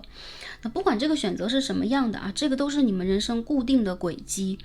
第三组的朋友啊，在感情里边我看到你们有可能早年就会有一种情窦初开的感觉的时候，就会遇见你们的灵魂恋人了。所以一些朋友你的灵魂恋人有可能是你的初恋呐，有可能是在你的人生当中占有一定比重的，跟你有可能在蛮久的一段时间有心灵连结，第5维度连结的人，比如说忘记不了的人，比如说你心中有可能有一个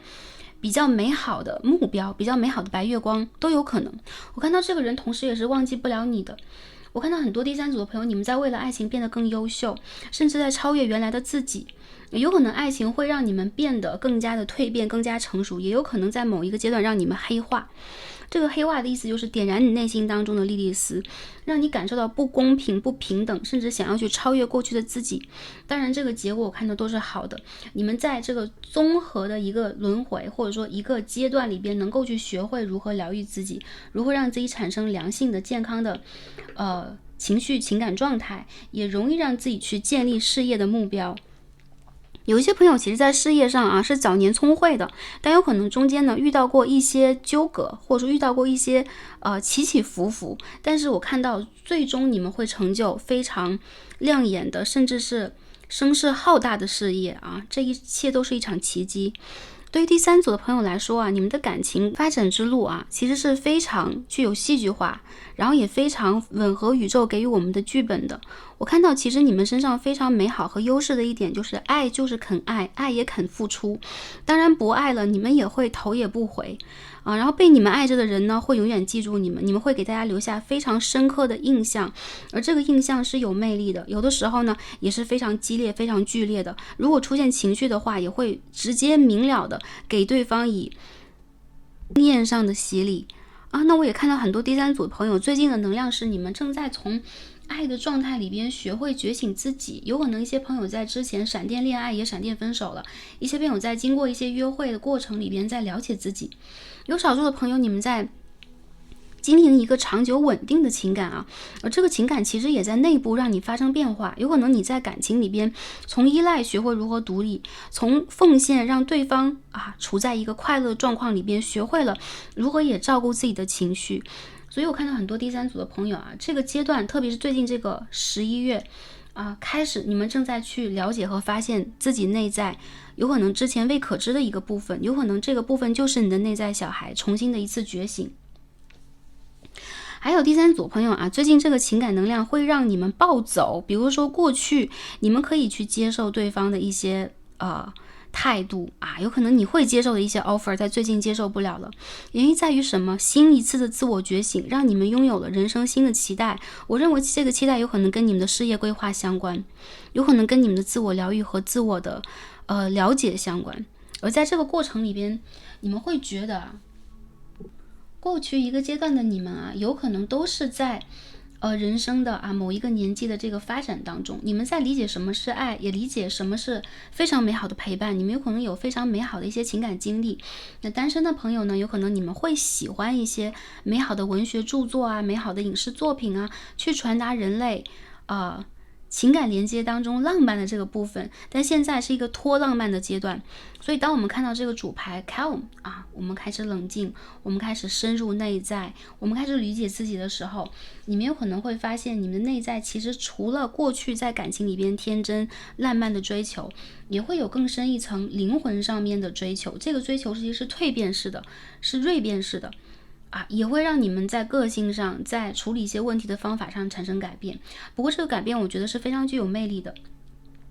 也容易去连接和点燃过去式的你们，比如说连接到你们的阿卡西，连接到你们生生世世的一些人生课题和人生规划。如果有些朋友最近这个阶段在，比如说想要离职想要发生人生变化，甚至不想要用过去的这个方式去恋爱去生活了，这个代表你们当下正在走一个个人蜕变的重要的阶段。而这个阶段对待你们来讲呢是彻底的当过了这个阶段之后，你有可能会重新订立你的事业发展，订立你的人生格局，并且也将会完成对于自我和对于这个人生的疗愈。无论如何，我看到第三组的朋友，你们容易遇见命定的爱人，而这个命定的爱人也容易点燃你既能在正向上点燃你对于爱的理解，也容易在负面点燃你对于人生的这个蜕变、突破和破坏力。所以这边看到权杖王后的逆位，有一些朋友容易由爱生恨，也容易由爱去重新的理解自己和创造自己。那我觉得你们身上有很强的再生能力这个再生能力来自于冥王星。一些朋友有可能你们的这个星盘当中的冥王星是有一些相位的，是比较重的。也有个别的朋友呢，其实你们是在内在有一定的逆反心，有一定的冒险欲的。所以如果我们的人生在某一个阶段是，比如说我们在经营生活、经营爱情，我看到你们的生活一定会发生突如其来的不一样的改变。当然这个不是灾难这个是你们内在的爆发所决定的。比如说我突然不喜欢2点一线的生活，我突然不喜欢这个3点一线的这个生活模式，我需要更深度的理解。所以我觉得这个时候的你们更接近更高程度的觉醒。好，我也看到有些朋友，如果你们突如其来的分手或打算分手的话，这个也代表了你们有可能在个人的成长上将会有完全新的质一般的飞跃。看起来这个像是有破坏力的，但是内在的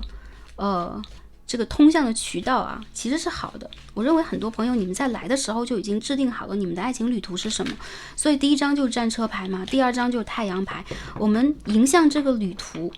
而且呢是不知疲惫不知疼痛的再去感受它。其实在宇宙当中，无论是好的还是坏的，这些经历都只是一个震动罢了。这些震动会影响我们第三组的朋友去更高程度的收集生命的3维度的信息，让我们的灵魂升级让你们这个疗愈的质量和疗愈的能力更高。所以如果这一切都是为了一个方向一个目标的话，痛就不是痛，痛其实是非常精彩的安排。好，下面我们看一下就是说在未来3个月我们这个发展是什么样的。有一些朋友看到是，如果在7到11月之间有一些闪电恋爱突然的约会、突然的分手或者在感情上你们打算做一个很大的决定和举动，有可能你们在跟伴侣去沟通，你们想要让自己的生活和方式是不一样的，事业是不一样的，那有可能会映照到我们第三组朋友的能量。在星座上来讲能够看到巨蟹座、天蝎座，当然也有双鱼座然后这边我们可以看到有一些朋友是火象星座的，狮子座也有好，有牡羊座的信息在这边第三组的朋友，其实你们也是，我觉得你们是高共感的人群，就是你们其实是能够去共情和共感到周围的人事物的。所以如果现在3维世界比较动荡，你们也会多多少少的去承受一定的共感和共业。但我觉得其实当你们愿意去剥离开来，不再去共感，当你们开始用理智的方式去理解这一切的时候，你们就会变成一个领导者。对，所以灵魂的一切课题都是让我们第三组的朋友重新掌握智慧和能力我觉得第三组朋友你们可以去承载一定的野心，在事业上，在人生的发展上也会有一定的不同寻常的规划。好，我们看一下未来3个月会怎么样。我们先看一下整体状态啊。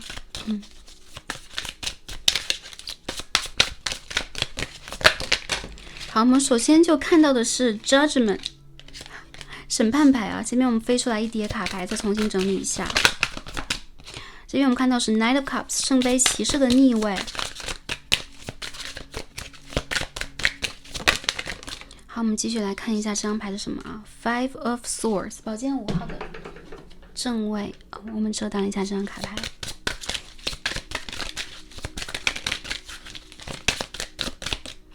我们看一下，这边我们掉出来一张牌 ，Nine of Pentacles 金币9号的逆位。The Hierophant in Reverse 教皇牌的逆位。再抽一张牌来 clarify 一下这个信息是怎么样的。好，这边我们看到的是权杖国王已经正面的飞出来啊。我们用这一张牌，牌底是皇后 ，The Empress。第3组的朋友，这个情感啊，你们的情感其实真的有剧本，就是它是一个非常戏剧化的转折。原因在于什么？我们第1张就出现了 Judgment 审判牌这样的卡牌。有一些朋友，你们在感情里边正在做决策，我觉得你们其实并不是不爱的，或者是不被爱的，有人在爱着你们，但其实现实条件，尤其是经济啊，或者说事业发展这个问题，会让2个人之间产生一定的不同，或者说视野的不同，或者说你们在相互的去猜疑好的方向就是怕打扰对方，怕影响对方，有可能你们也会恐惧是不是在拖累对方。在感情当中的一个人起码是这样的。而另外一面呢，一些朋友你们在感情里边其实是急需对方能够给出明确的态度和发展，就是不管现实条件允不允许，你是否是完全爱我的，你是否能够在感情里边独当一面，能够去给我一个真实的 offer。所以有些朋友，我觉得你们在感情里边其实处在一个有点纠葛的状态。如果有感情对象的话，现在2个人无疑在面临一些现实的考验和纷争。不过我认为这个考验是现实的，它不是在爱情里边在考验你们爱对方多少，相反，其实在考验我们承载现实的能力有多高。比如说工作压力、金钱压力，或者说是人际关系压力、未来的发展抉择等等。那我们看到这个10宫啊，其实双方的爱情发展其实对事业是有影响的，包含了我们选择什么样的发展轨迹，我们选择什么样的位置，什么样的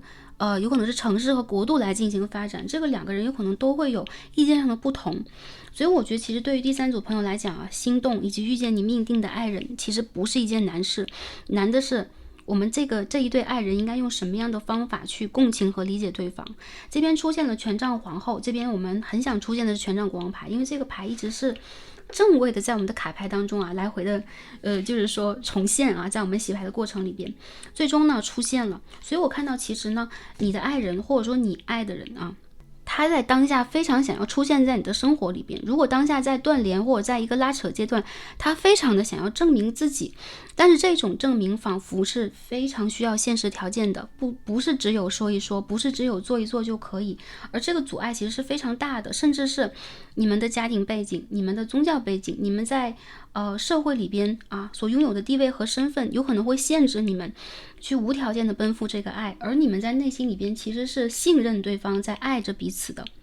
这个爱的能量存在，但同时呢，你们想要不断的论证，想要不断的辩论，想要不断的去证明，你们可以给出爱的空间更高。当我们看到这个是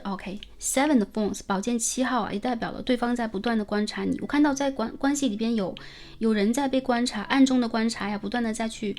有人在看你们的社群媒体啊，再去理解你们最近在做什么，你最近好不好，是不是应该呢来帮助你，或者他来闪现一下。不过我认为其实你的感情对象更大程度在躲着，他为什么在躲啊？原因在于还是一样，现实物质和一些他个人的问题得不到解决，有一种亦步亦趋啊，然后一边走一边回头啊，并且呢感情关系没有一个非常明确的解答和安排，而这个安排我认为是宇宙的安排，也遵循我们内心的想法。所以我看到第3组的朋友啊，爱就去爱，但是大家呢还是一样啊，坚韧和坚强，在当下这个阶段把自己的事业以及对方的事业放在更重要的一个角度去集中的疗愈自己。如果可行的状态底下呢，一些朋友你们可以去进行一些沟通，从侧面帮助一下对方。不过我认为这个帮助是适可而止的，因为出现金币9号和教皇的逆位，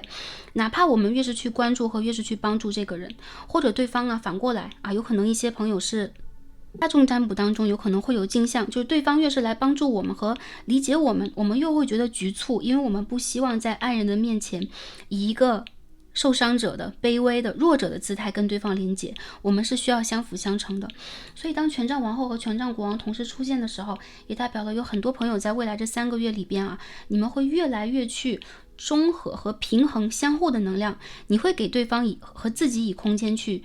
各自的发展。那我也看到呢，有可能现实问题不会一朝一夕的解决啊。当这边出现审判牌的时候，是在感情里边有一方或者双方都已经下定结论了，这个结论就是我是爱你的，但是有可能我的条件和能力不足，或者说我是爱你的，在当下我有可能没有办法那么光明正大的，或者说那么阳光的，或者说那么明确的站在你的面前。原因在于我有很多不足够，我有很多不可能，甚至有一些朋友这个是地下恋情或者职场恋情的影响都有。但是我看到这个人最终呢，他会爆发出明显的行动，这个行动力其实是很强的，有可能他嘴上没有说什么，但他呢在身体力行再去做。所以我看到很多第3组的朋友啊，未来这3月的感情发展就是对方会越来越体现在行动上，他会主动的关心你，或者说给你带来温暖，给你带来帮助，或他在集中能力的去提升自己，无论是专业还是在事业上还是在金钱上。当下呢，我们看这个牌是11月，这个能量啊，或者这个转变已经形成，或这个结论已经下得出来了。如果有一些朋友你看到对方在退却，比如说我确实是在当下没有能力谈这个感情，在逃避等等啊，我看到这个人有可能会以实际行动来回馈你。所以大家可以观察一下，在未来这个阶段，对方有没有在事业上有一些响动啊，有一些风声啊，或他有没有正在集中能力的去发展自己。这个是第一个部分啊。第二个部分，如果是来看这个牌的是阳性能量，有可能你们就是在做事业突破，有可能你就是有爱在心啊，但是口难开，有可能你们就是在无论是时间上，还是在物理上啊，空间上，还是在精力上，都有一定的差异啊，有一定的不同。我看到其实在未来这个阶段，对方还是在内心当中对你有期待和盼望你的，只不过我看到对方有可能他的一些付出，他的一些沟通都正在弱下来，在静下来。那在这个相对平静和需要我们安静的阶段，我们在做什么？我觉得你们的内心其实一点都不平静啊。女祭司的逆位代表了我们的内心其实有很多情绪，甚至彷徨不安，甚至会有情绪的阻碍，这个阻碍会在当下以及未来化成双方的一个动力。所以我觉得一些朋友你们在感情上是有动力的，会有行动的并且呢也会有见面。然后在未来这3个月当中，我看到你们会集中力量的解决问题，解决过去的问题，解决一些误解，也解决一些猜疑有更多的朋友我觉得你们会收到一些简讯我们看一下这个沟通，不管是断联的朋友，在暧昧的朋友，还是说稳定关系的朋友一会儿我们再帮单身的朋友来看一下单身的朋友是有桃花的，看一下沟通上来讲呢，如果是一段时间的冷战反而会让你们更冷静嘛， calm down， 我们说是冷静下来嘛。然后我们这边看到是金币国王，也就是说办实事说实话，并且呢有可能很多的事情不通过语言的表达，通过行动，所以牌还是一样的。我看到这个人会用行动来证明一切，有可能大家可以给他几周的时间，给他1-2个月的时间，让对方去酝酿一下。如果是稳定关系，在我们的这个家庭层面，在我们的交往层面也是一样，对方会实实在在的通过他的工作，通过物质，通过他对于你的这个行动来证明他的爱，而不是通过比如说搞砸一些事情或逃避或者说冷暴力的方式，冷战的方式，我认为这些东西都会解决。但同时呢，这个也考验我们2张5号牌的逆位，考验我们能不能够在关键的时刻也放下我们内心的纠葛，放下我们有可能冷淡或者说有一点点骄傲的态度，给对方一些空间去表达他自己。我们再看一下，我觉得第3组的朋友爱得很实在爱得很实际我看到在这个感情里边也会去考验到我们的自尊心和自我的接纳程度有些朋友有可能自我接纳程度要建立在一些成功上，一些拥有，比如说物质上的拥有，事业上的拥有。这边出现国王牌和圣杯1号的逆位，我看到这个关系的阳性能量比如对方他是阳性能量，你们之间的关系不会散掉，也没有停下来。有恶魔牌和命运之轮，代表对方对你是有占有欲望的，有爱，但是呢，有可能当下也处在他人生的一个重要的转折点。命运之轮代表了你们总有机会能够重新的取得联络，重新的进入对方的生命，而且是机缘啊。有各位朋友是工作上的机缘，有各位朋友是有可能是一些事物啊，让你们又重新的产生了连结。这个时间点在什么时候呢？过了11月，我看到是在12月尾到1月之间。未来来看这个影片的朋友过了这1个半月，有可能6个星期左右，你们之间会重新的开始共事，开始交流，产生连结，而这个人他会更加实际的去处理你的问题。好，如果来到这个影片的是本身就阳性能量啊，对方跟你之间现在还是有一点冷淡的，我认为你们之间还是一样，会通过实实在在的一些工作和生活的事物来产生连结。然后我们这边也可以去主动连接对方。为什么？因为我看到这个缘分未尽呢，你们之间是可以说天生一对啊，天然的恋人，所以有可能去深刻的处理跟对方生命当中各种各样的事物深刻的就事论事让我们可以平静和冷静的解决问题，是我们双方在三文事业都要去学的。那我看到过去付出多的这一方现在在发生一个阴阳的调整，付出多的这一方呢会得到收获，过去被付出的这一方有可能会实实在在的给出很明确的一些回应，一些付出等等。所以这个感情关系其实在发生一个阴阳的对调。如果是在稳定关系的朋友还是一样，我认为对方他会给你承诺，如果你需要的是承诺，是更进一步等等在未来2个月应该就是很快的一个阶段因为对方在内心当中已经决定和决断了，那这个感情关系应该是往这个方向去发展的。如果对方的决定和决断就是当下我是 unavailable， 我没有这个能量，我没有这个时间，我现在不是那么凑巧可以去发展感情，那你们的感情呢有可能会搁置和停滞在当下这个阶段，不过还是有后文的，也就是说这个缘分是未完待续的，有可能需要我们的能量相互整合到一个新的点上，再重新的去发展它。时间点呢在过了2个月之后如果是好，我们看到的是这个关系当中也包含了暧昧的关系、拉扯的关系和稳定的关系，我认为都是有解法的。那我们给单身的朋友来看一下我们当下这个能量是如何的呢？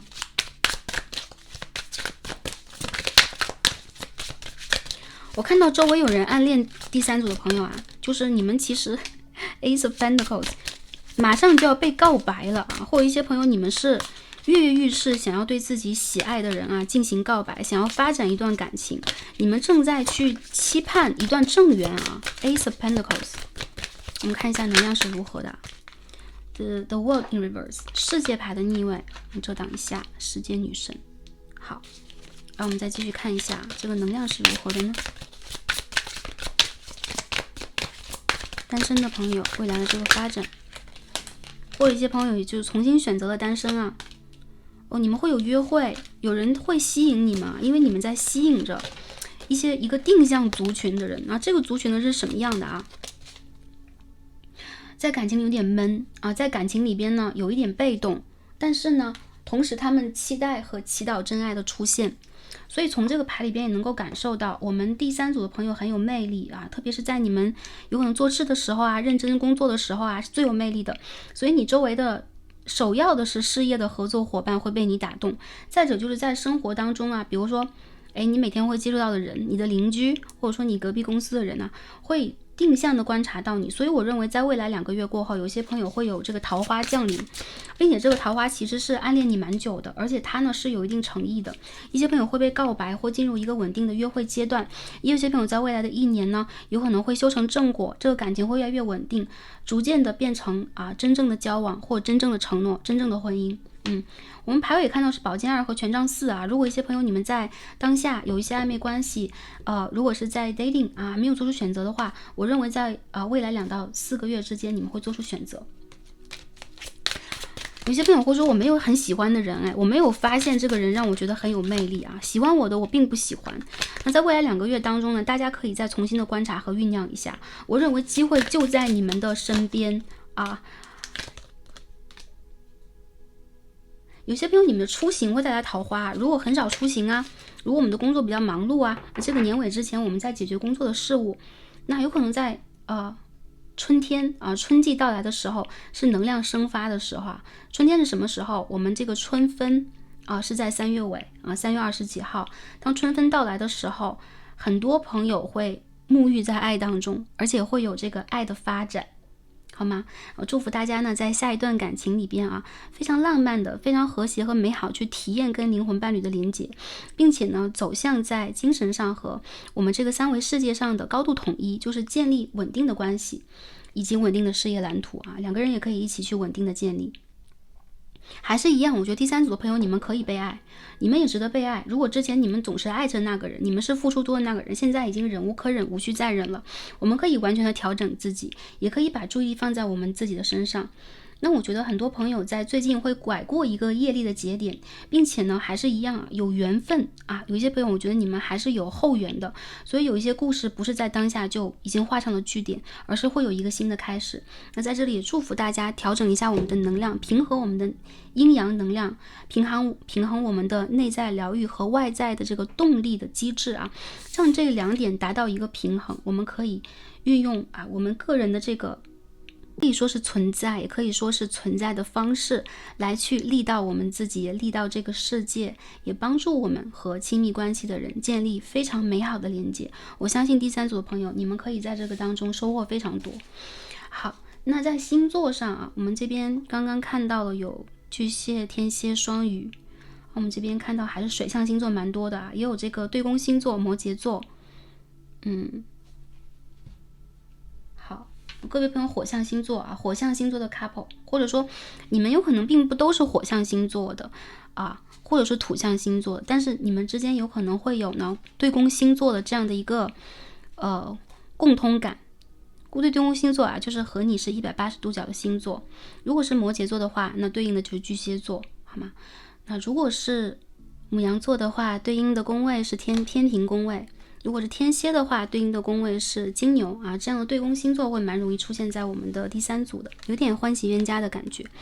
不过我看到第三组跟你们进入爱情的人都是极度有缘的人所以基本上这个爱情一谈就是很多年，一拉扯就是蛮久的一段时间也让我们学到很多，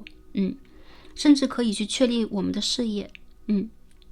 我们最后看一下宇宙的建立和指引第一张我们看到的是这个美丽beauty 美しさ这是一套日语的神谕卡所以第三组的朋友你们的内在外在同时在绽放，你们会发挥你们灵魂的美和外在的美。所以我觉得爱你的人没有条件，无条件的爱你，为什么被你吸引了？因此呢，我们第三组的朋友有可能金星的宫位是比较好，相位比较好，或者说你们本身就是金星代表的星座，有天秤座和金牛座落在你们的星盘里边。第三组的朋友我觉得你们在静默的时候也有一种美。总之呢，喜爱你的人会把你的形象深深的印在脑海，无法忘却。然后最近这段时间也是你们去发现你们的美，然后去积极的理解它和展现它的时候第二点我们看到的是15号牌 Wild 广阔我们看见这是乘龙舟的女神嘛？你看这个女神她披着红色的纱衣，然后乘着龙舟，正在夜间呢向前航行。这张牌很像是我们的Six of Swords 宝剑6号，也很像我们权杖女王牌这边我们已经看到了权杖女王，不过是逆位飞出来的。这个有一种凤凰涅槃的感觉，就是你们其实已经开出了驶离了过去的港湾，你们正在向一个未知的方向前行。不过呢，这个方向和航程是安全的，因为你们的手上有智慧的灯，有龙舟在为你们照应我们在河中可以看到锦鲤的身影因此我看到第三组的朋友，首先呢，你们在个人的事业和个人的发展以及个人的形象建设上都是成功的。还有就是我觉得你们是非常吸引人眼球的，有非常多的俊男美女会来到我们的第三组。那我觉得在感情上其实你们的选择很多其实你们可以去选，我觉得你们选定的人基本上都是跟你前世有连结的这个命定的爱人紧接着其实你们的疗愈之旅呢刚刚的打开，当你们可以去完整的理解你们的美和展现你们一个真实的状态，我看到这艘龙舟会带你们走到更加明亮的地方，让更加多的人看到你们的能力，也看到你们的疗愈力，看到你们的表现力这个15号牌出现的时候，也代表我们第三组的朋友在未来有无限的可能性无论在事业上还是感情的发展上，你们会是新时代的宠儿所以你们可以拥有自信那这个龙年呢，也在帮助我们第三组的朋友去度过一些固有的课题，也会挥别过去的自己。所以我看到新的状态的你们新的能量场的你们，有可能会为自己争取到更多的机遇，感情的机遇也算，事业的机遇也算，有可能也是在帮助众人，帮助他人，帮助这个世界的机遇啊。所以我们在这边呢，一步一步往前去走。我看到第三组的朋友，你们的感情是有一个发展前景和出路的，而且是相当的美好。所以在这边也祝福大家去集中能力，整合我们的能量。然后如果要去面对感情课题的话，我们就以过去的这个惯有的坚强的方式该怎么样判定就怎么样去判定它。宇宙会给我们一个公平以及舒适的发展状态。祝福大家在未来开心平安和幸福，在感情上也有美好的收获，你们是值得的。再次感恩跟大家共同学习。我们今天所有的卡牌看到这里，让我们下一期再见吧，拜拜。